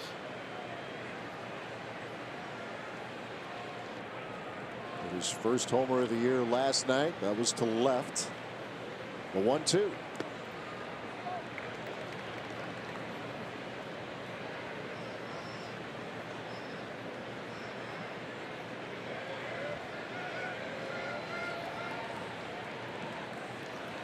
Of the power numbers, he hit 278 and his on-base percentage was 371. It was a pretty good period. Yeah, there were a lot of strikeouts, but this guy got on base.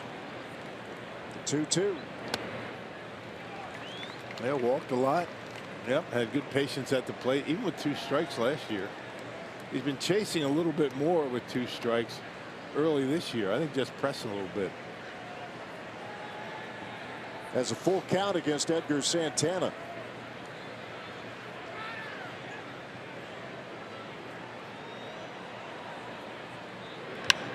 And a ground ball to Frazier. 2 up, 2 down.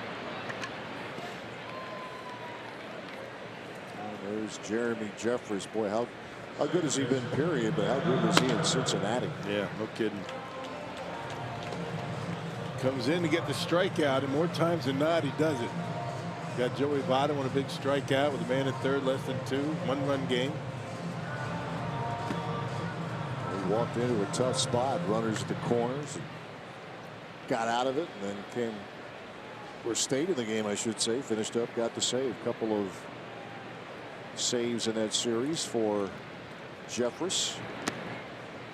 Here's Hernan Perez. He has produced the one Brewers run tonight.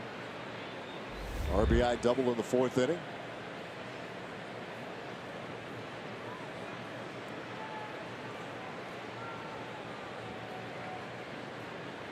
Taillon with the first 6, gave up a run on 6 hits.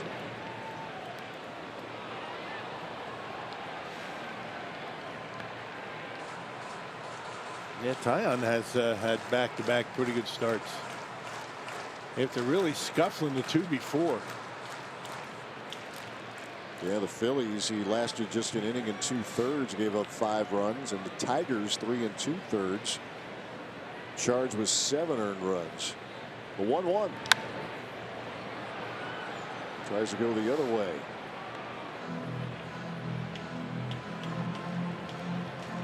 A run on 6 hits for the Brewers, a run on 3 for the Pirates. Errorless baseball, both sides.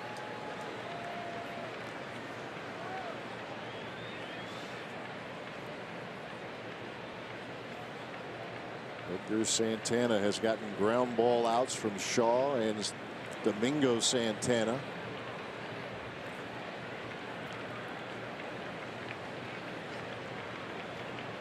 Here's the 1-2. And the Brewers go down in order. Edgar Santana effective out of the bullpen. We are through 6, tied at 1.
So he's been outstanding so far this year. 17 appearances, 2-0. And Jeffress with an earned run average about a half. Not bad. Not bad at all. Had saves covering an inning and 2/3 on Tuesday night, and then 2 innings on Wednesday against the Reds at Great American Ballpark. His first 2 saves since he was last a Brewer 2 years ago. Was the closer for The trade involving him and Lucroy to the Jonathan Lucroy to the Rangers, but that was a 27 save season with Milwaukee for Jeffress. He will face Francisco Cervelli.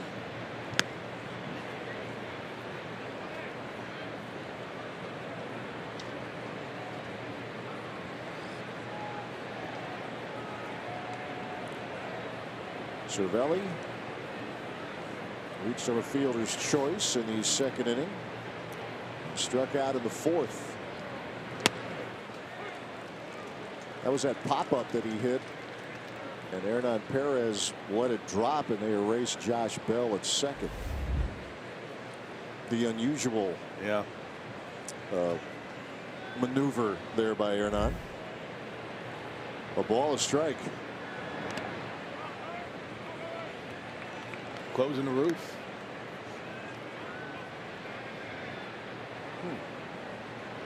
Getting a little chilly. Yeah, maybe.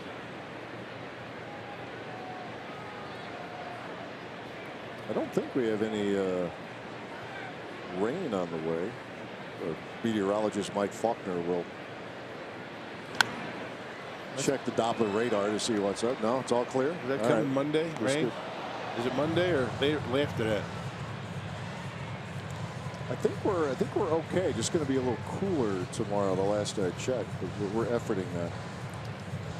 Let me grab my phone. I can answer that for you. Not that it really matters. We have a roof. We have a roof. I take the question back. It's a beautiful thing. Put the phones down. We don't care. I'm curious now. It'd be good for the grass. I think we're going to be okay tomorrow. Just a little chilly.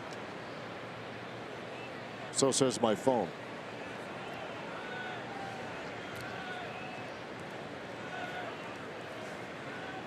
It has all the answers. It does, doesn't it?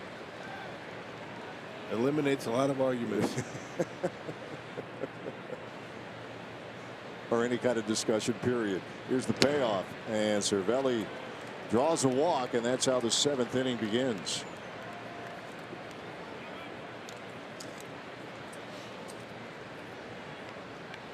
Yeah, Jeremy's not comfortable unless there's a little trouble out there. So yeah, right. Who needs a clean inning?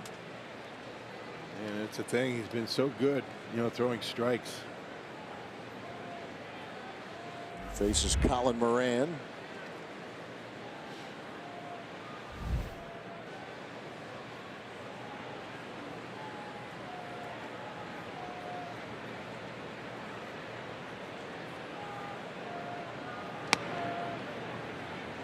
This with that fastball.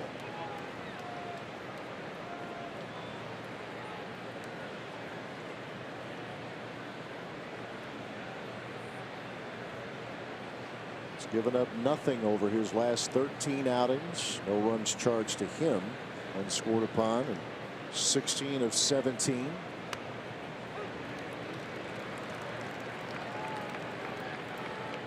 Part of an outstanding Milwaukee bullpen. Only the Diamondbacks have been better in terms of ERA. 236 earned run average for the Milwaukee relievers. A 1-1. Bouncing ball. Perez. There's Sogard for one, and on to first. Not in time. So says Marvin Hudson, the first base umpire. 4-6 to erase Cervelli. Well, of course the Brewers are going to look at it, but it looked like he beat it on normal speed. Slow developing double play. Ball not hit all that hard. Looks like he beat it. Yep. Close.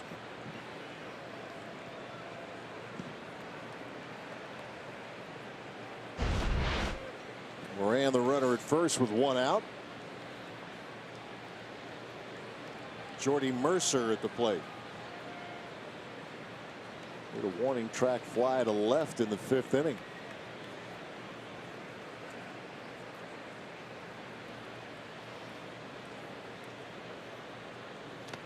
And that gets through Pena, and he still can't locate it.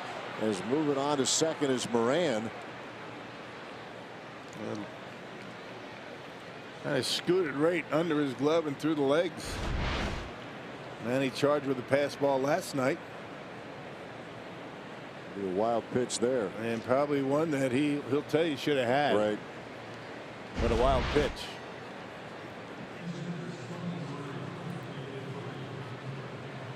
So the go-ahead run in scoring position with 1 out.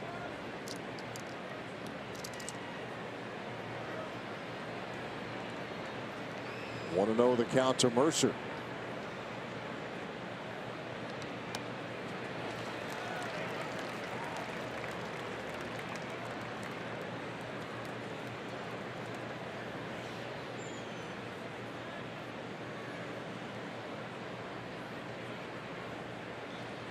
Should point out that Chad Kuhl, a pitcher, is now in as a pinch runner for the Pirates. As Mercer pops this one up, shallow right field. And Jesus Aguilar will make the catch. And a near collision out there. What a nice play. That is not an easy catch. Yeah, going back away from the infield. And trying avoiding collision. Well done. Good time. Good thing Santana got down. He went a long way for that baseball. He can. We've said it many times. He's a big, strong man, but he can move, and he has some pretty good footwork when he needs it as well.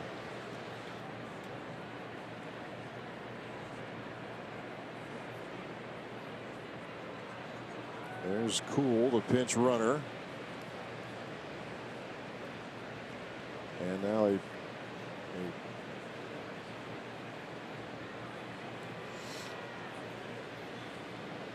here's David Freese pinch hitting.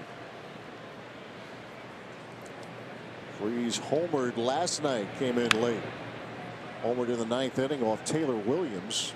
Gave the Pirates a little bit of cushion en route to the 6-4 victory. Well, had count in his favor. Fastball away and lined it in the right field.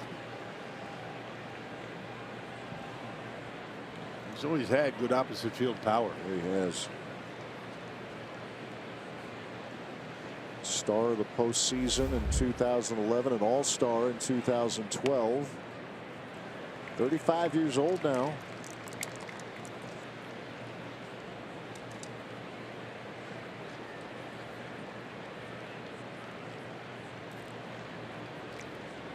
Ball a strike. RBI chance here for Freese.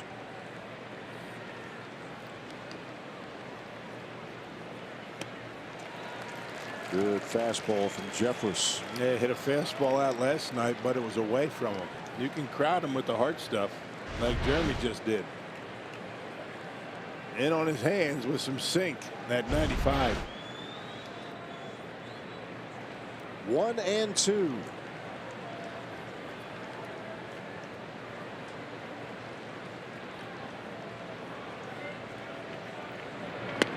Now the bender. See you later. From 95, breaks off the curveball at 81, and down goes David Freese.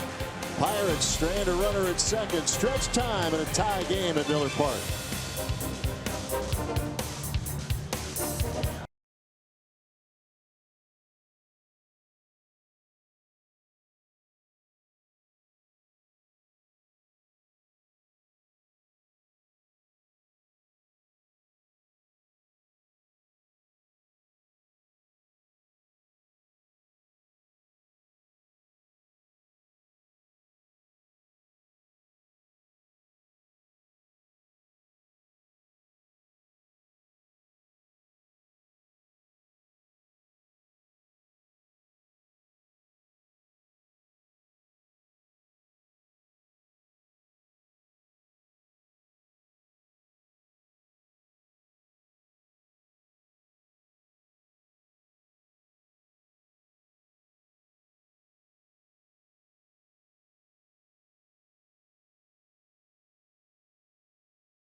by giving like a pro during the Ultimate Auction and Brewers Community Foundation Week.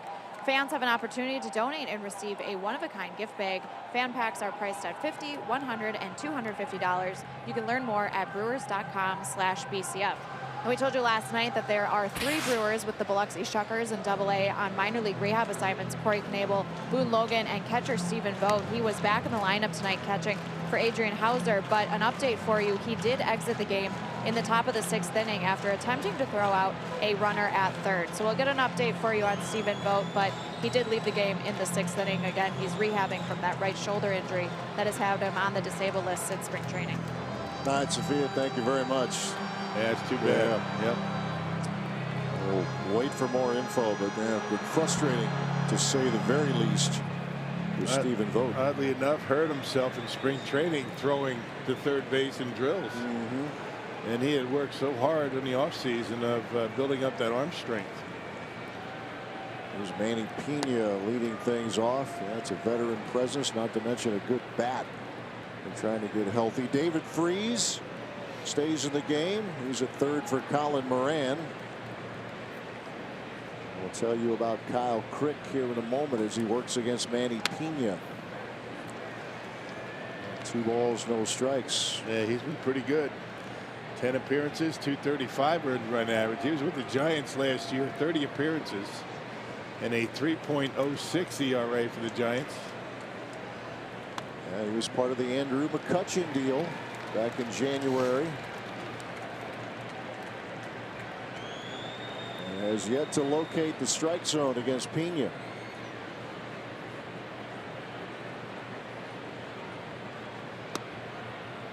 Now he finds it.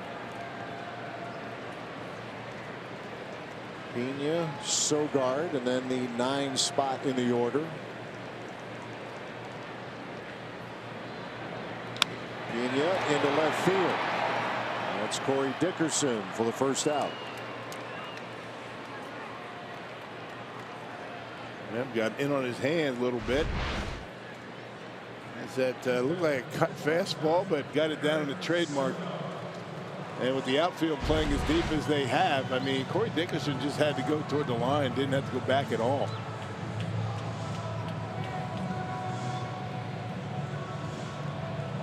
One away for Eric Sogard. He was grounded into a double play, was intentionally walked in the 4th.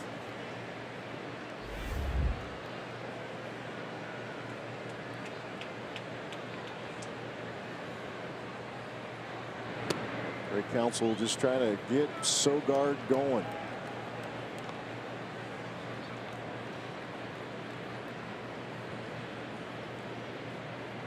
Knight out of the lineup for Orlando Arcia.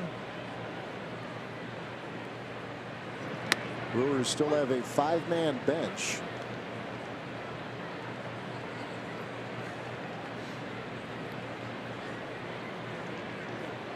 A ball, a strike to Sogard.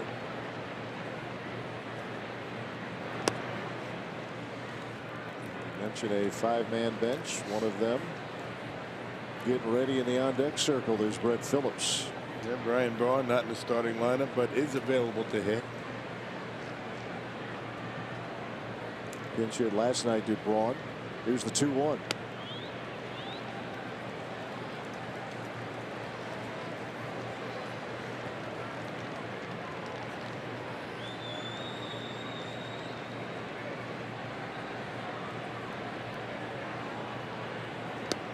And Sogard works a walk. There you go.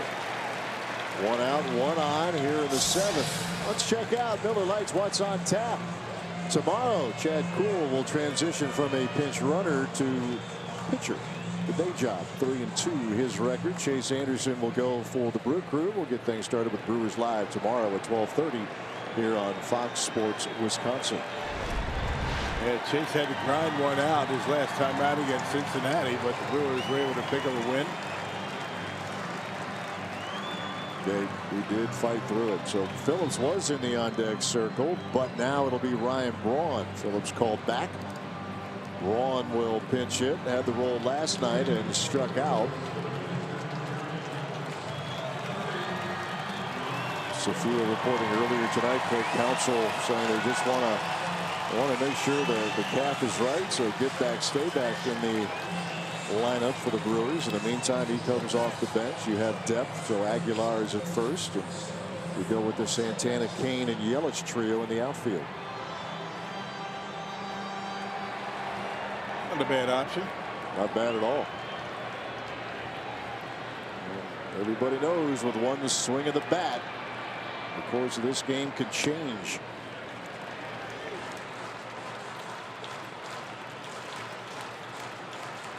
Five homers. He's driven in 17.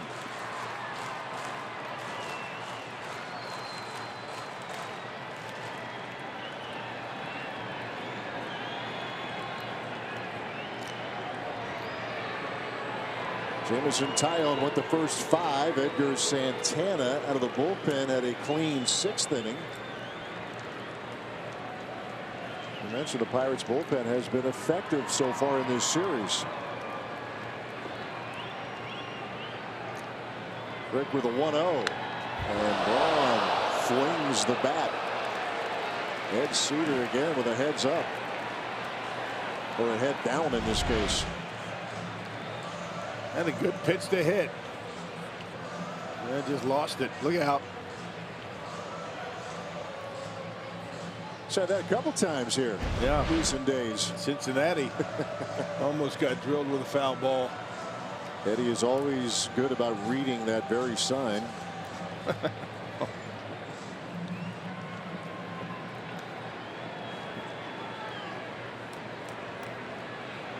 Always looking calm and collected. Yeah. On the outside. Right. Like to have some company. Former Brewers base runners. Braun a swing and a miss. Good fastball from Crick. Yeah, four-seamer. 96. 25 years old. Giants draft pick 7 years ago was Kyle Crick.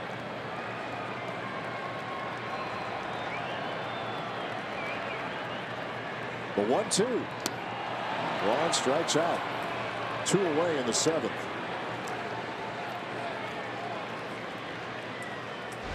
Yep, 3 four-seam fastballs from Crick.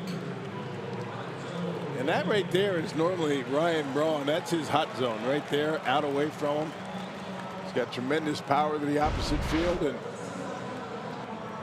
even Ryan Braun, sometimes that bat seems like it has a hole in it. 2 men out of the 7th inning as the lineup turns over for Lorenzo Cain. A couple of singles and 3 trips for Cain tonight. Good time for him to back leg one here, huh? There you go. Seen him do that a few times. He's homered 4. Hang one of those cutters.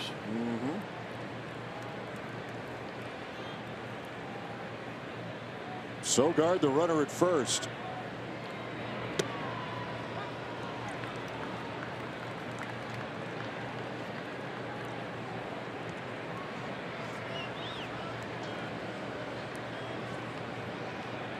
Fly ball from Pena, a walk from Sogard, a strikeout from Braun. And now the 1-1.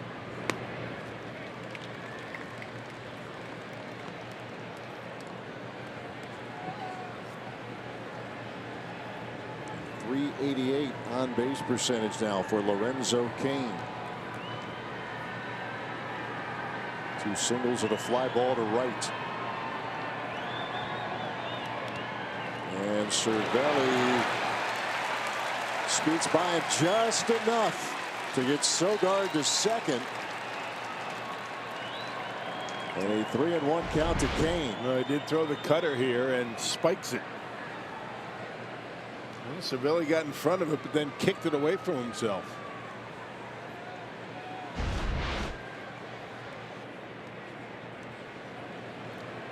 Home run would be great. Base hit would be just fine too. Here's a 3-1. Cain draws a walk. First and second with 2 outs. Crick with a couple of walks here in the inning. Well, the Pirates have a left-hander up in the bullpen with Yelich coming to the plate.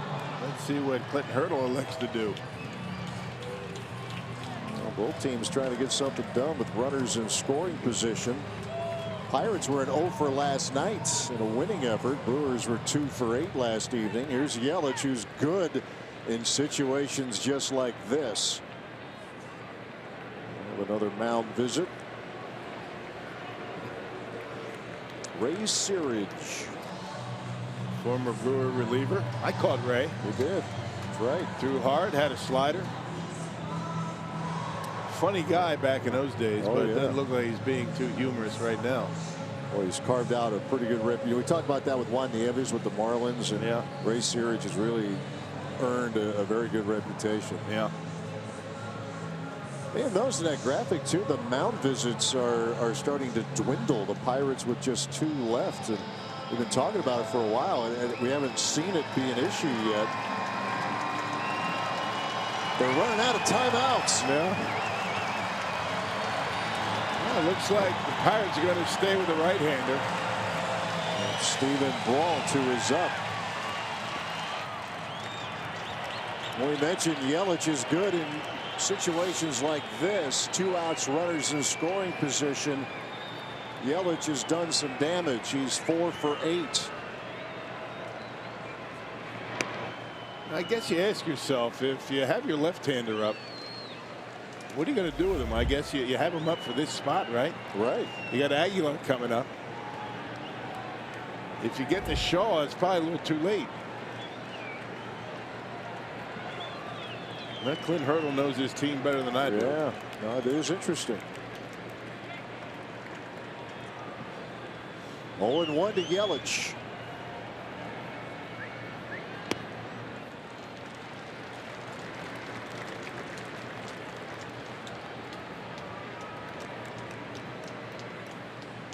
Well, he's looking at his splits right now. Lefties are hitting just a $125 against him, 2 for 16. So there you go. There you have it. Here's the 1-1. Yelich into left field, a base hit. Here comes Sogard. Kane to third, and the Brewers take the lead in the 7th as Yelich delivers again.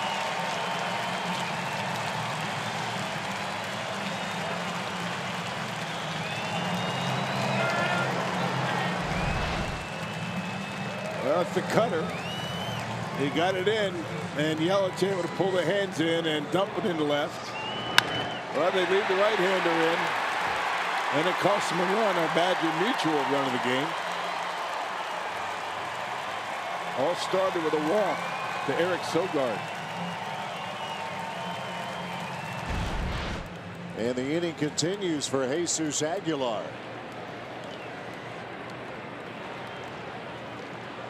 Still looking for his first hit. A ground ball, a pop up, and a fly to left.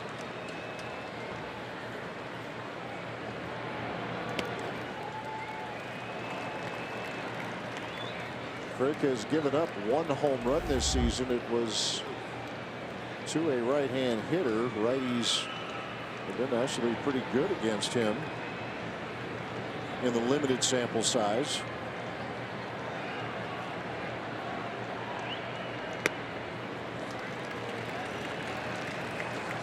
Walks have gotten him in trouble. Rock mentioned the walk to Sogard, also walked Kane before the Yelich RBI single.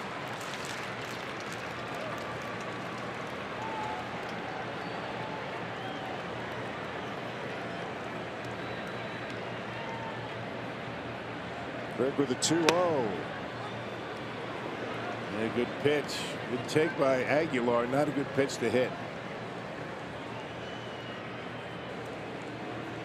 Pop that in there at 97.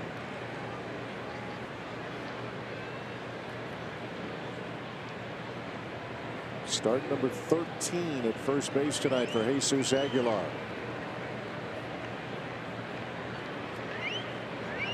And that gets by Cervelli. Here comes Kane, and the Brewers now lead it 3-1.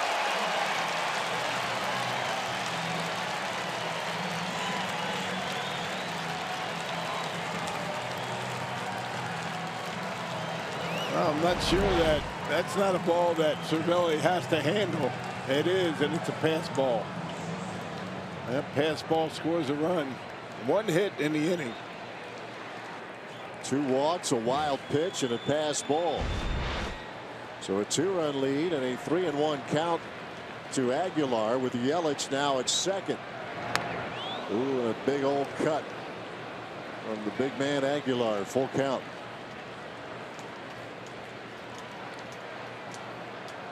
A 2-run 7th inning now for Milwaukee.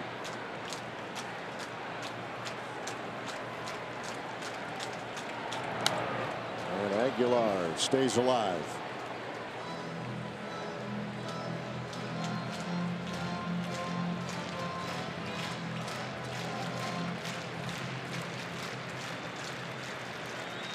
Couple of home runs. He's driven in 10 this year. Payoff pitch.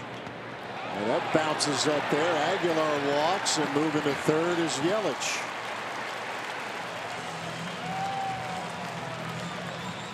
Three walks in the inning, and Clint Hurdle has seen enough. Now he'll go lefty-lefty. Yeah, like I said, once it gets to Shaw, it's probably too late. Yeah. A rugged inning for Kyle Crick. He's made Cervelli work a ton behind the plate. Brewers with 2 runs across and 2 men still on. 3-1 Brewers in the 7th inning at Miller Park.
Brault on the mound.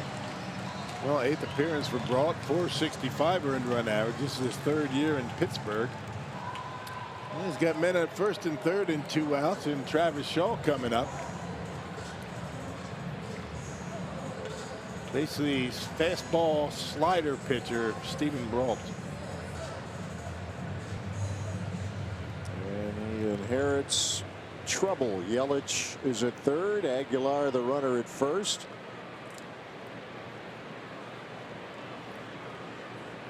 Brault, a one-time starter, coming out of the bullpen for Clint Hurdle. And let's check out the Powerball home run leaderboard.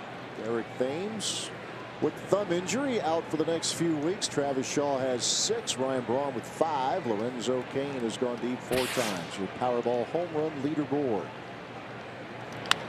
Shaw with a roller over to second, and that'll do it for the Brewers in inning number 7. But Christian Yelich gives the Brewers the lead as he breaks this tie against Kyle Crick with a run-scoring single to left center, brought around Sogard. Brewers have one more. They lead 3-1 as we move to the 8th.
set with the changes now for the Brew Crew. You see Ryan Braun, he stays in the game over at third. Eric Sogard will move from short to second. Orlando Arcia now in the game at short. There he is. And on the mound, time for a little Saturday night haterade. Here comes Josh Hader. It's been a while for Josh. He last pitched on Monday. That was that great appearance. 2 2/3 innings, 8 punch-outs for him against the Reds. Game number 12. And that earned run average at 1.00. Check out the strikeouts. Unbelievable. 39 punch-outs in 18 innings. 19.5 per 9. Do the math. Sean Rodriguez now pinch hitting, top of the order here for the Pirates. And Hader slings it in there at 95.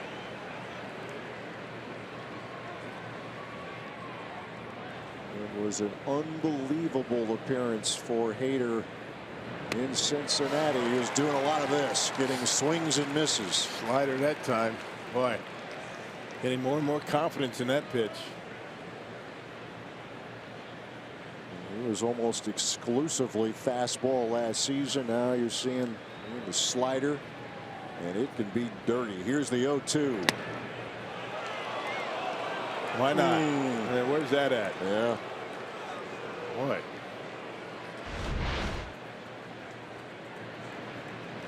Come on now. Nobody needs to say anything about that. Pitcher speaks 1,000 words. The 1-2. See ya. There's out number 1.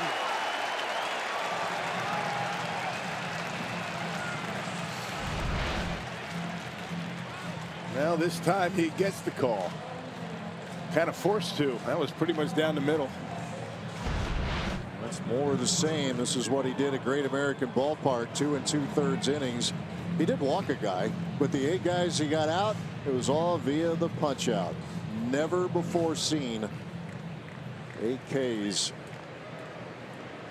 Like that. And right before that appearance, he had a bunch of days off. It was 5 days off. Yeah, that's right. Or 4 days off. He's had almost a week off between appearances tonight. Comes in fresh. And that can be trouble for the opposition. Here's Polanco. Single was in the 6th inning, as well as the stolen base.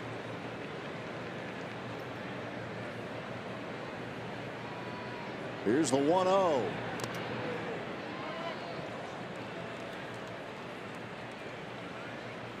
It'd be so hard to pick up Hader's offering. Yeah, especially when you really haven't seen much of him. First one time through the batting order.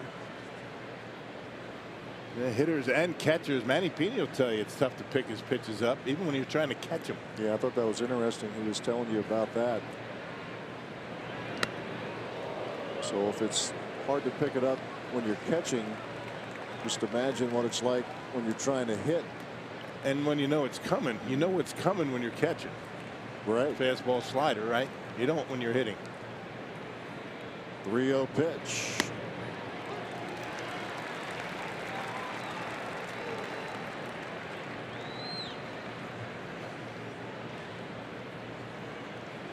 Just 24 years old, Josh Hader, out of Millersville, Maryland. The 3-1.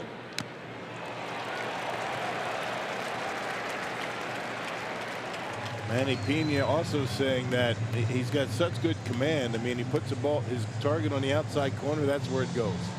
Inside corner, that's where it goes. And Josh pretty much goes follow the leader with Manny. Doesn't shake off a whole lot. He trusts his catcher. Stick with what works. Payoff pitch on the way. And that was something we saw very little of in Cincinnati, even so much as a foul ball. To get through that 2 2/3, 8 strikeouts and a walk, he needed 37 pitches. Think about that. Yeah.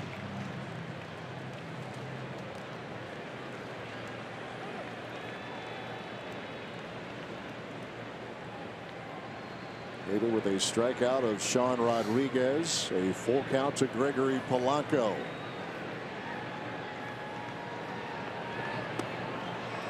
That slider missed. Polanco works Hader for a walk.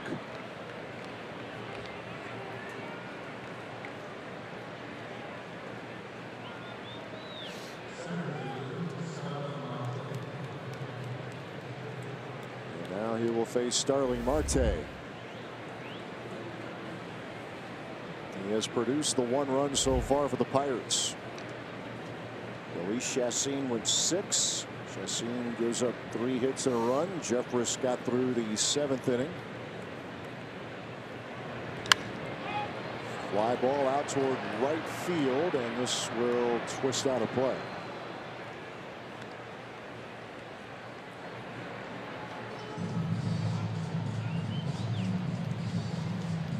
The relief pitcher of the month in the National League for April, Josh Hader.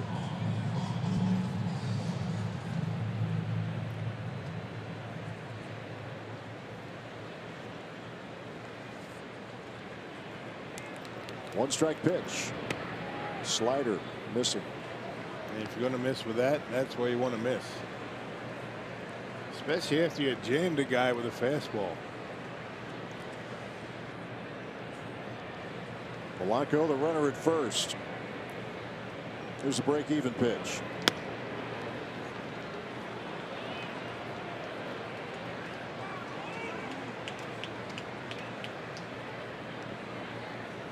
Marte with a couple of hits last night, including an inside the park home run.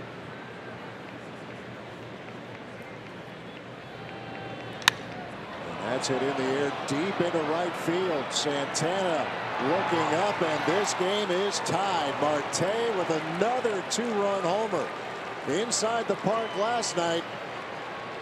He can jog it tonight, and it's a 3-3 game. Well, and Hader got behind in the count, 2-1. And Marte with good opposite field power knocked one out of here. Fastball on the corner, and Marte goes right with it. Pretty good swing, knocks it out of here.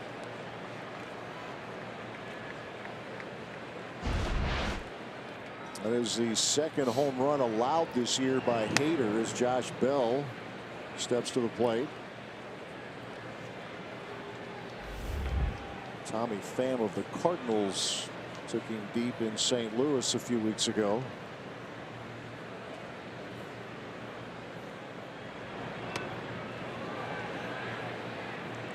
And he offered up, said Marvin Hudson.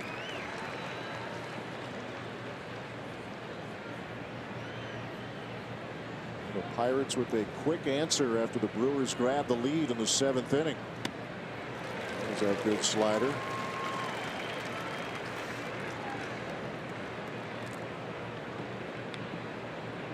Bell has walked. He's grounded to third and hit a fly ball to left.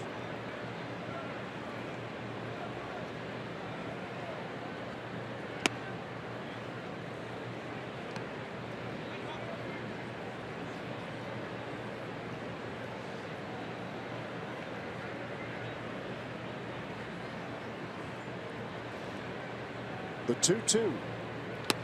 Got him. Slider for the second strikeout. They kind of backdoored it on the outside corner, and a very defensive swing by Josh Bell. Probably wasn't a strike. Very late swing, just trying to protect. 2 away in the 8th inning. And Corey Dickerson steps to the plate.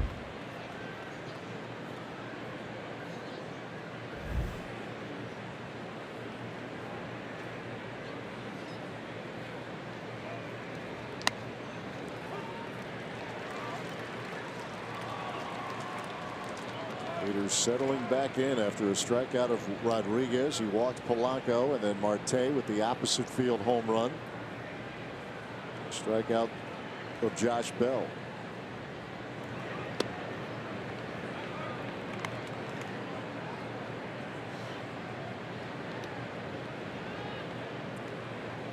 Dickerson hitless in 3 trips. His last 20 hits, though, against the Brewers, 11 have gone for extra bases. Another one of those guys that likes to choke up. About an inch, maybe 2 inches when he's got 2 strikes on him. And he has struck out all of 12 times in 129 plate appearances. He was really big at getting the ball in play. Check it out. He was way up on the bat. The 1-2.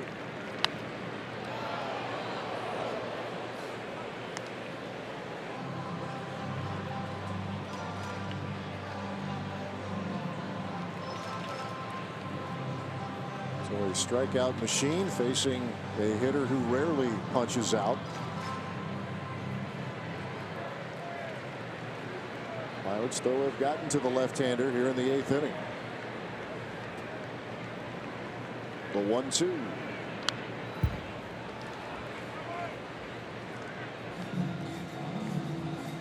Three runs, just 4 hits for the Pirates. 3 runs, 7 hits for Milwaukee. Starling Marte, a 2-run homer here in the 8th off Josh Hader. They got it all. A 2-1 fastball. A no-doubter.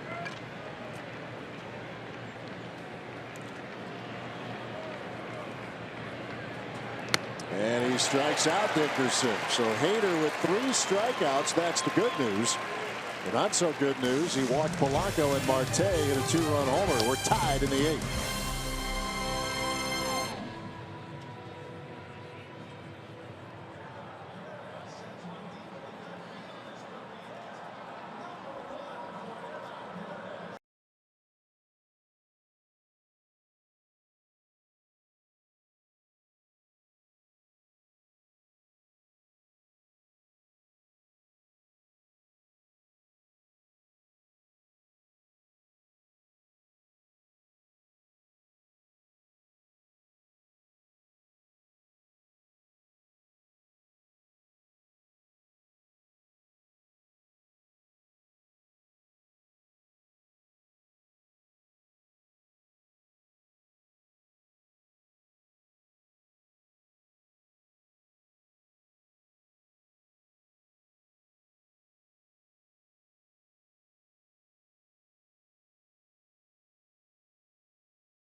Augustine, and you saw the walk given up by Josh Hader there, and then the home run.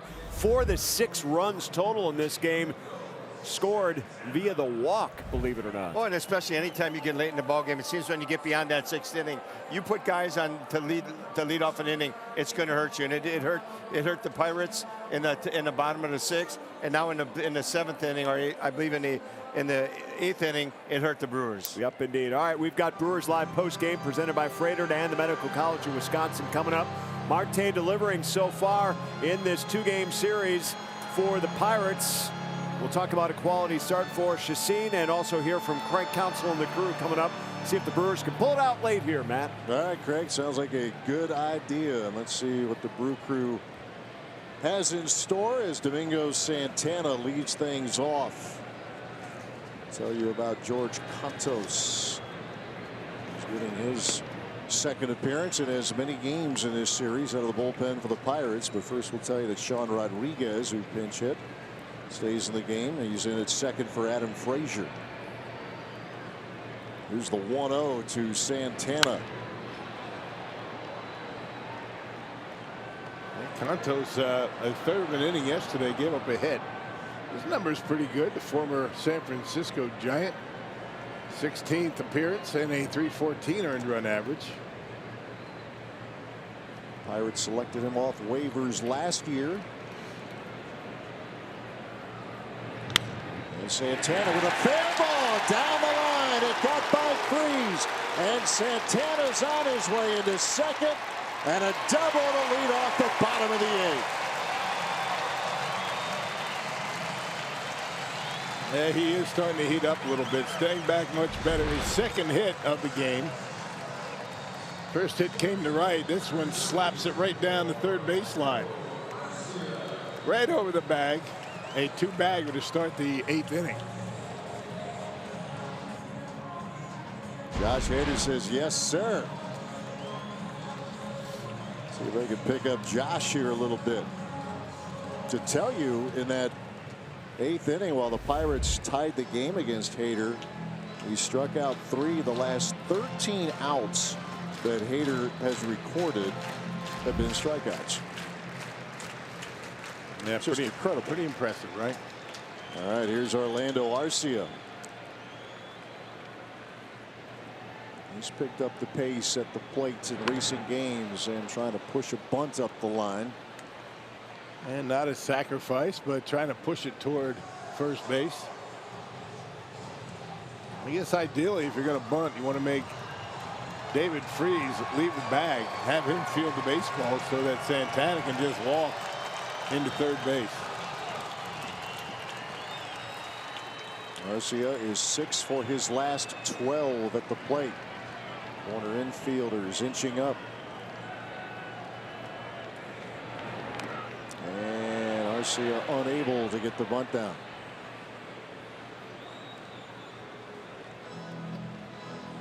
He has 3 game-winning RBIs. Yeah, that one almost hits him. They just pull the bat back. Tried to bunt it.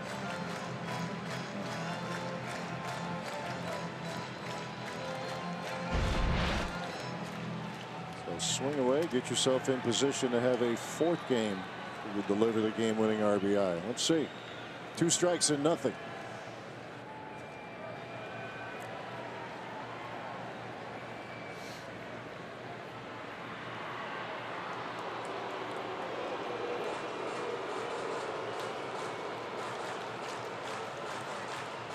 Leadoff double from Domingo Santana.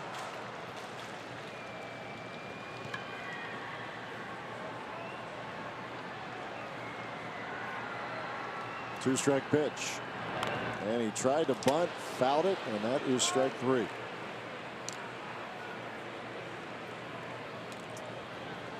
So 1 away here in the 8th. They're trying to bunt it. Comes up, hits him, and he's out. All right, not a good at bat for Arcia. You got to figure out a way to advance the base runner and put it in play, move that runner to third base. Little things that you have to do when you're not getting a lot of base hits. Now, Pirates helped the Brewers in the 7th inning. 3 walks, couple of wild pitches, a pass ball. They had just 1 hit. That was a run-scoring single from Yelich. Here's Manny Pena.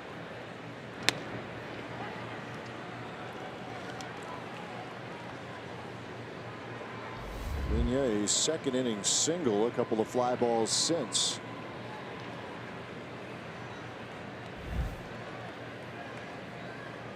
Looking to pick up Santana.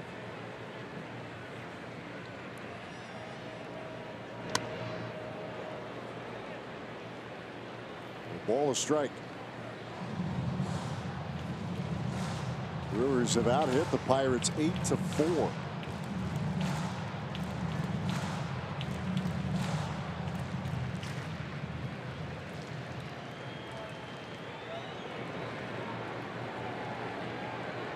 Here's the 1-1. And it's now 1-2 as he offered. Couldn't check it. Slider.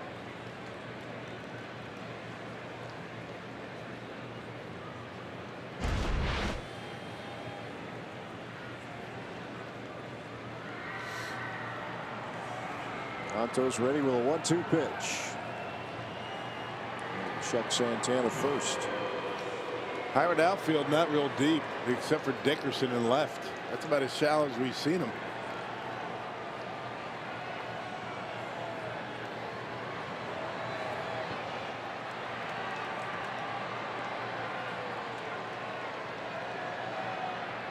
Now the 1-2. The ground ball gobbled up by Jordy Mercer for out number 2.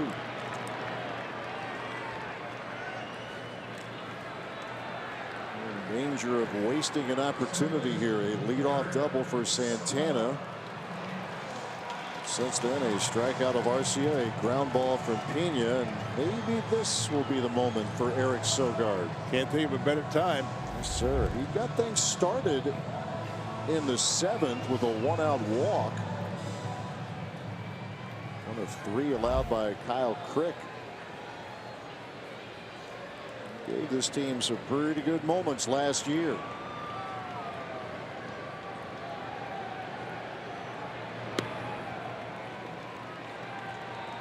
You figure he's going to get something to hit here. You got Ryan Braun behind him on deck. You got to believe the Pirates, this is the guy they want to go after. They don't want to have to deal with Braun.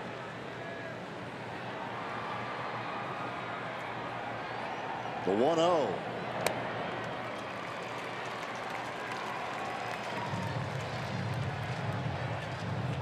It's interesting. Crick walked Sogard. He's hitting 105. He has a 2-0 count now against George Cantos.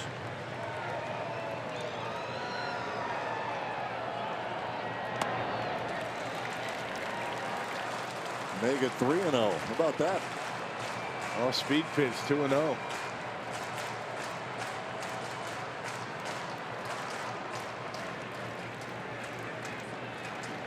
Certainly a no small part of Sogard's game last year with the Brewers. Drew his share of walks, and he's drawn his 2nd tonight.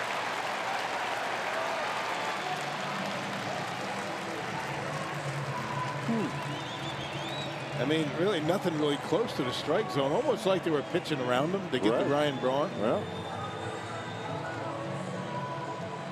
that's a bit of a risk. Yes, it is. Braun struck out his first at bat here tonight, coming off the bench, but as you might be aware, he's hit some rather big home runs for the Brewers in his time, including that first series where he just tore into one at Petco Park, a game-winning 3-run jack. The walk-off against the St. Louis Cardinals on April 3rd. That followed Yelich, who tied the game with a home run. Got the manager excited. It's as animated as you'll see Craig Counsell get. They have to do it again. Yeah, why not?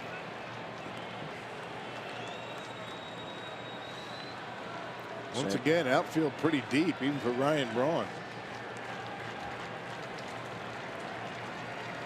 So here we go. Cantos versus Braun. Actually, outfield shallow. My mistake. I meant to say outfield pretty shallow, and those are some big gaps out there for Braun. That's interesting because they've been way back for hitters like Braun who can drive the ball. But it's also a tie game here in the 8th inning.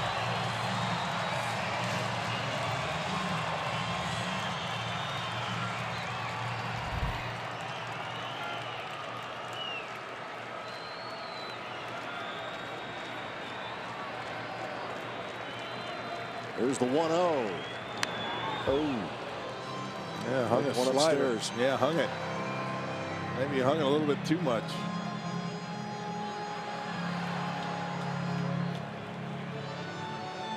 A double for Santana to lead off the inning. And a 2-out walk to Eric Sogard. Braun 2 for 4 in his career against George Cantos. Here comes the 1-1.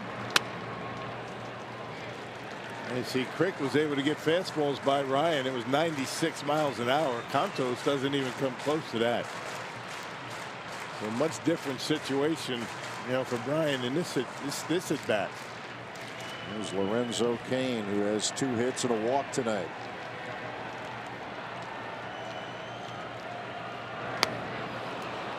Swing and a miss to even the count. Boy, that's another one where you're thinking that Cantos got away with it. Yeah, that is just a hanger right down the middle of the plate. Wow. 2 balls, 2 strikes.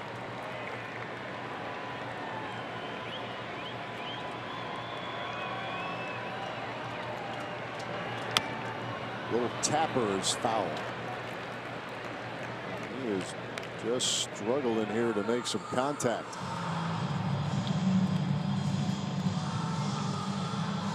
Well, what we've seen from Ryan Braun over the years, I mean, it only takes one for him. One mistake, and a pitcher will pay dearly.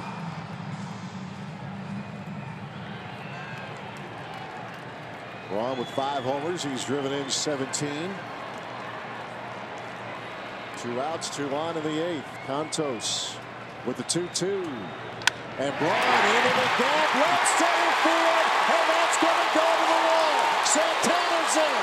Here comes Sogard, and Ryan Braun pulls through again.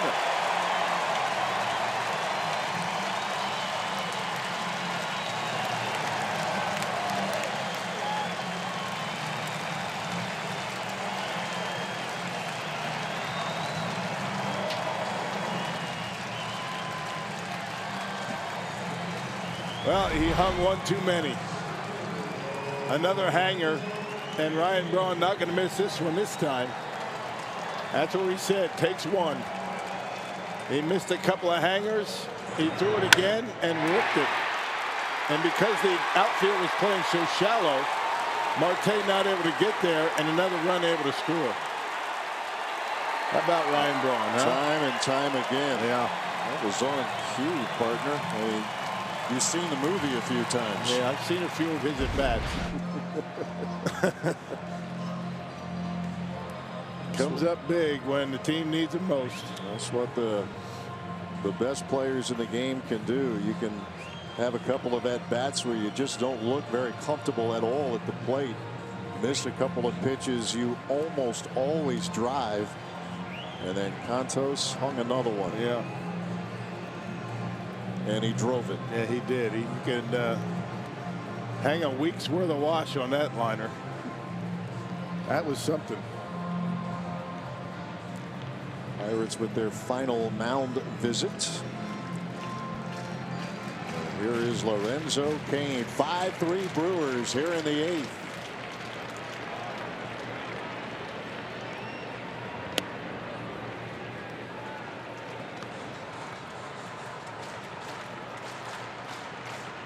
The Pirates bullpen, which was awfully good last night.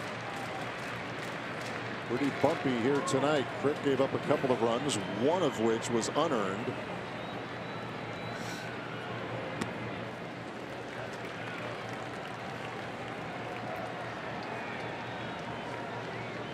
Three walks in the 7th. Contos has walked a man, Sogard, here in the 8th. And a couple of doubles, one from Santana and a 2-run double from Braun.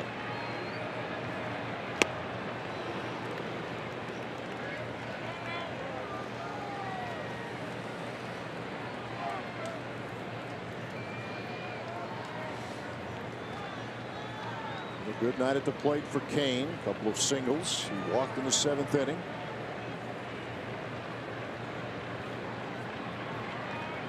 The 2-1.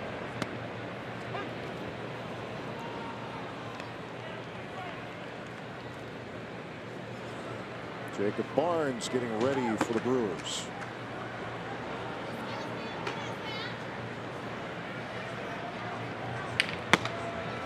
Don't think he's coming in, though. He doesn't look like he's getting ready to start the inning. No, not a ton of urgency right there. No. Maybe a little more haterade.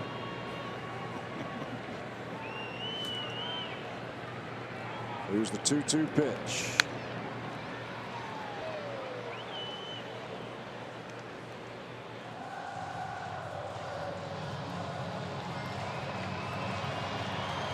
Pitcher's spot is 3rd, by the way. So Cain and Yelich would have to reach to get to Hader's spot. The 2-2. And that will end the inning as Cain looks at strike 3 called, but the Brewers do damage. Santana started it. And then the big blow from Ryan Braun. 2 outs, 2 on. And Braun with a double to the gap. It scored Santana and Sogard. 5-3 Brewers as we move to the ninth.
Here at Miller Park, Brett Phillips now in the game. He'll handle things out in right field. And Josh Hader with a chance to finish it. A shot at redemption here in the ninth. Lone save on his record here tonight, but he has a chance to pick up a win. He needed 26 pitches to get through the 8th inning. Gave up a walk and a 2-run homer. He struck out 3. Here's Francisco Cervelli. Over the last 13 hitters Hader has retired have been strikeouts.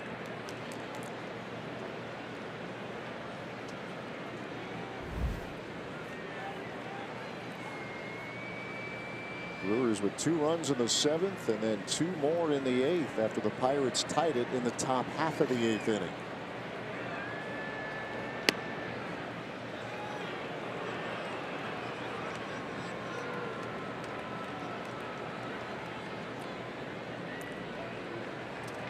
Cervelli, a pinch hitter, and Jordy Mercer here in the 9th for Pittsburgh.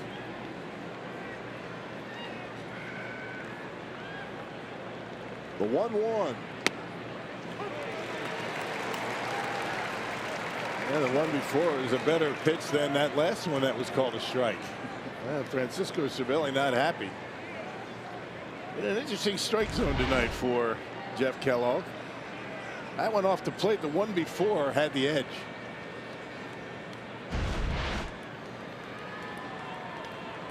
Hader ahead in the count.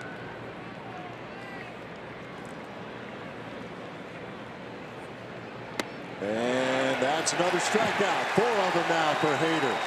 Cervelli not happy. He's going to bark away at Jeff Kellogg. Yeah, well, he's talking about the one before. Yep. I mean, I think the one that was strike 3 was certainly a strike. He's complaining about strike 2. And Hurdle doing all he can to protect his catcher.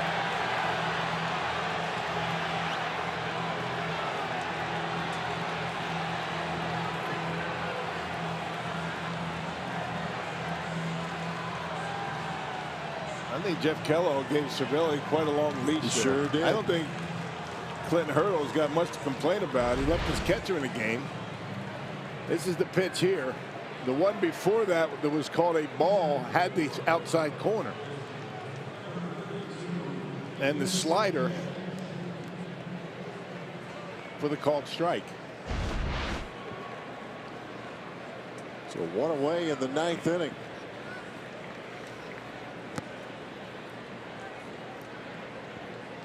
Now 14 strikeouts for Hader. Last 14 men he's retired. His recent outings have been strikeouts. He is working now against another pinch hitter, Elias Diaz. He's a catcher, and he's really been hitting as well. Mentioned the Cervelli, although his night has been pretty quiet at the plate. Diaz, when he has been in the lineup, has hit a cool 484. You see his overall numbers. Yeah, catching tandem's been pretty good, you know, for Pittsburgh, I'll say.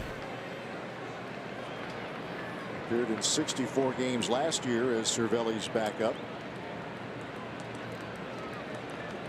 Here's the 2-0. Blow by. And he got Manny Pena on the backswing, I think. Not sure where it got him, but it got him somewhere.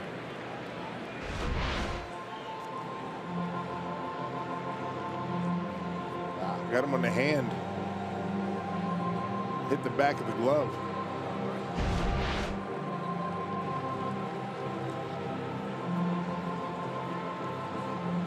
Kellogg will give Pena another moment or so. It's never an easy night back there, I can tell you. Say the best day of the year is the first day of spring training, right? You're never going to feel any better than that. Right.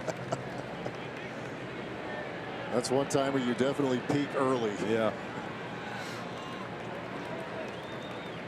The 2-1.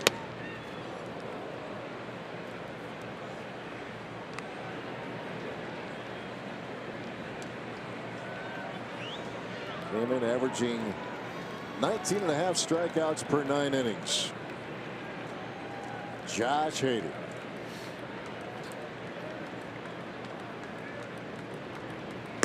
And a full count to Diaz.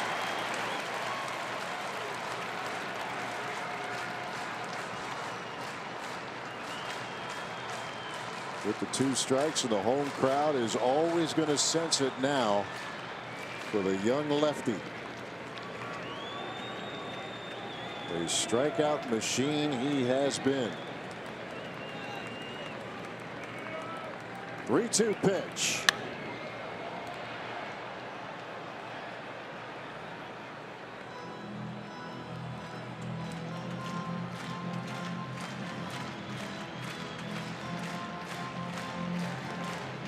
When you go with the slider, I think you get him, but I mean, are you comfortable enough in throwing the slider for a strike? The slider was what got Cervelli.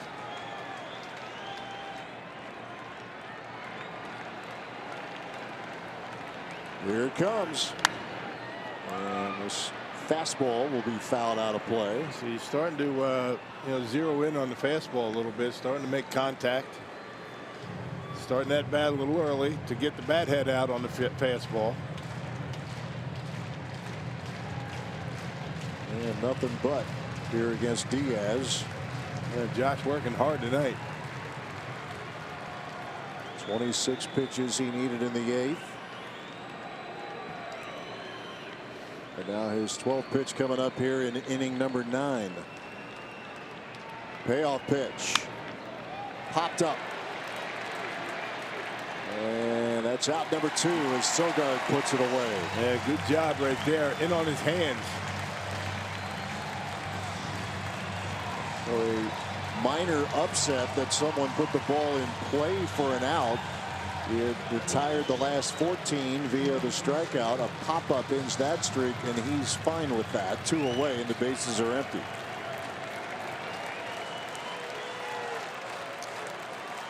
The Pirates down to their final out. Here's Jordy Mercer. Strikeout, a warning track fly, and a pop-up to first. Liner. Arcia lays out. Oh, what a way to end it at Miller Park. Orlando Arcia, a diving stab to secure the win for the Brew Crew. Well done. Wow. Well, looked like a base hit. It would have brought the tying run to the plate, but Arcia able to keep it in the glove. Game over. What a game here at the ballpark. Brewers find a way tonight. Ryan Braun, a 2-run double. That's the difference as the Brewers even this series. 5-3 your final.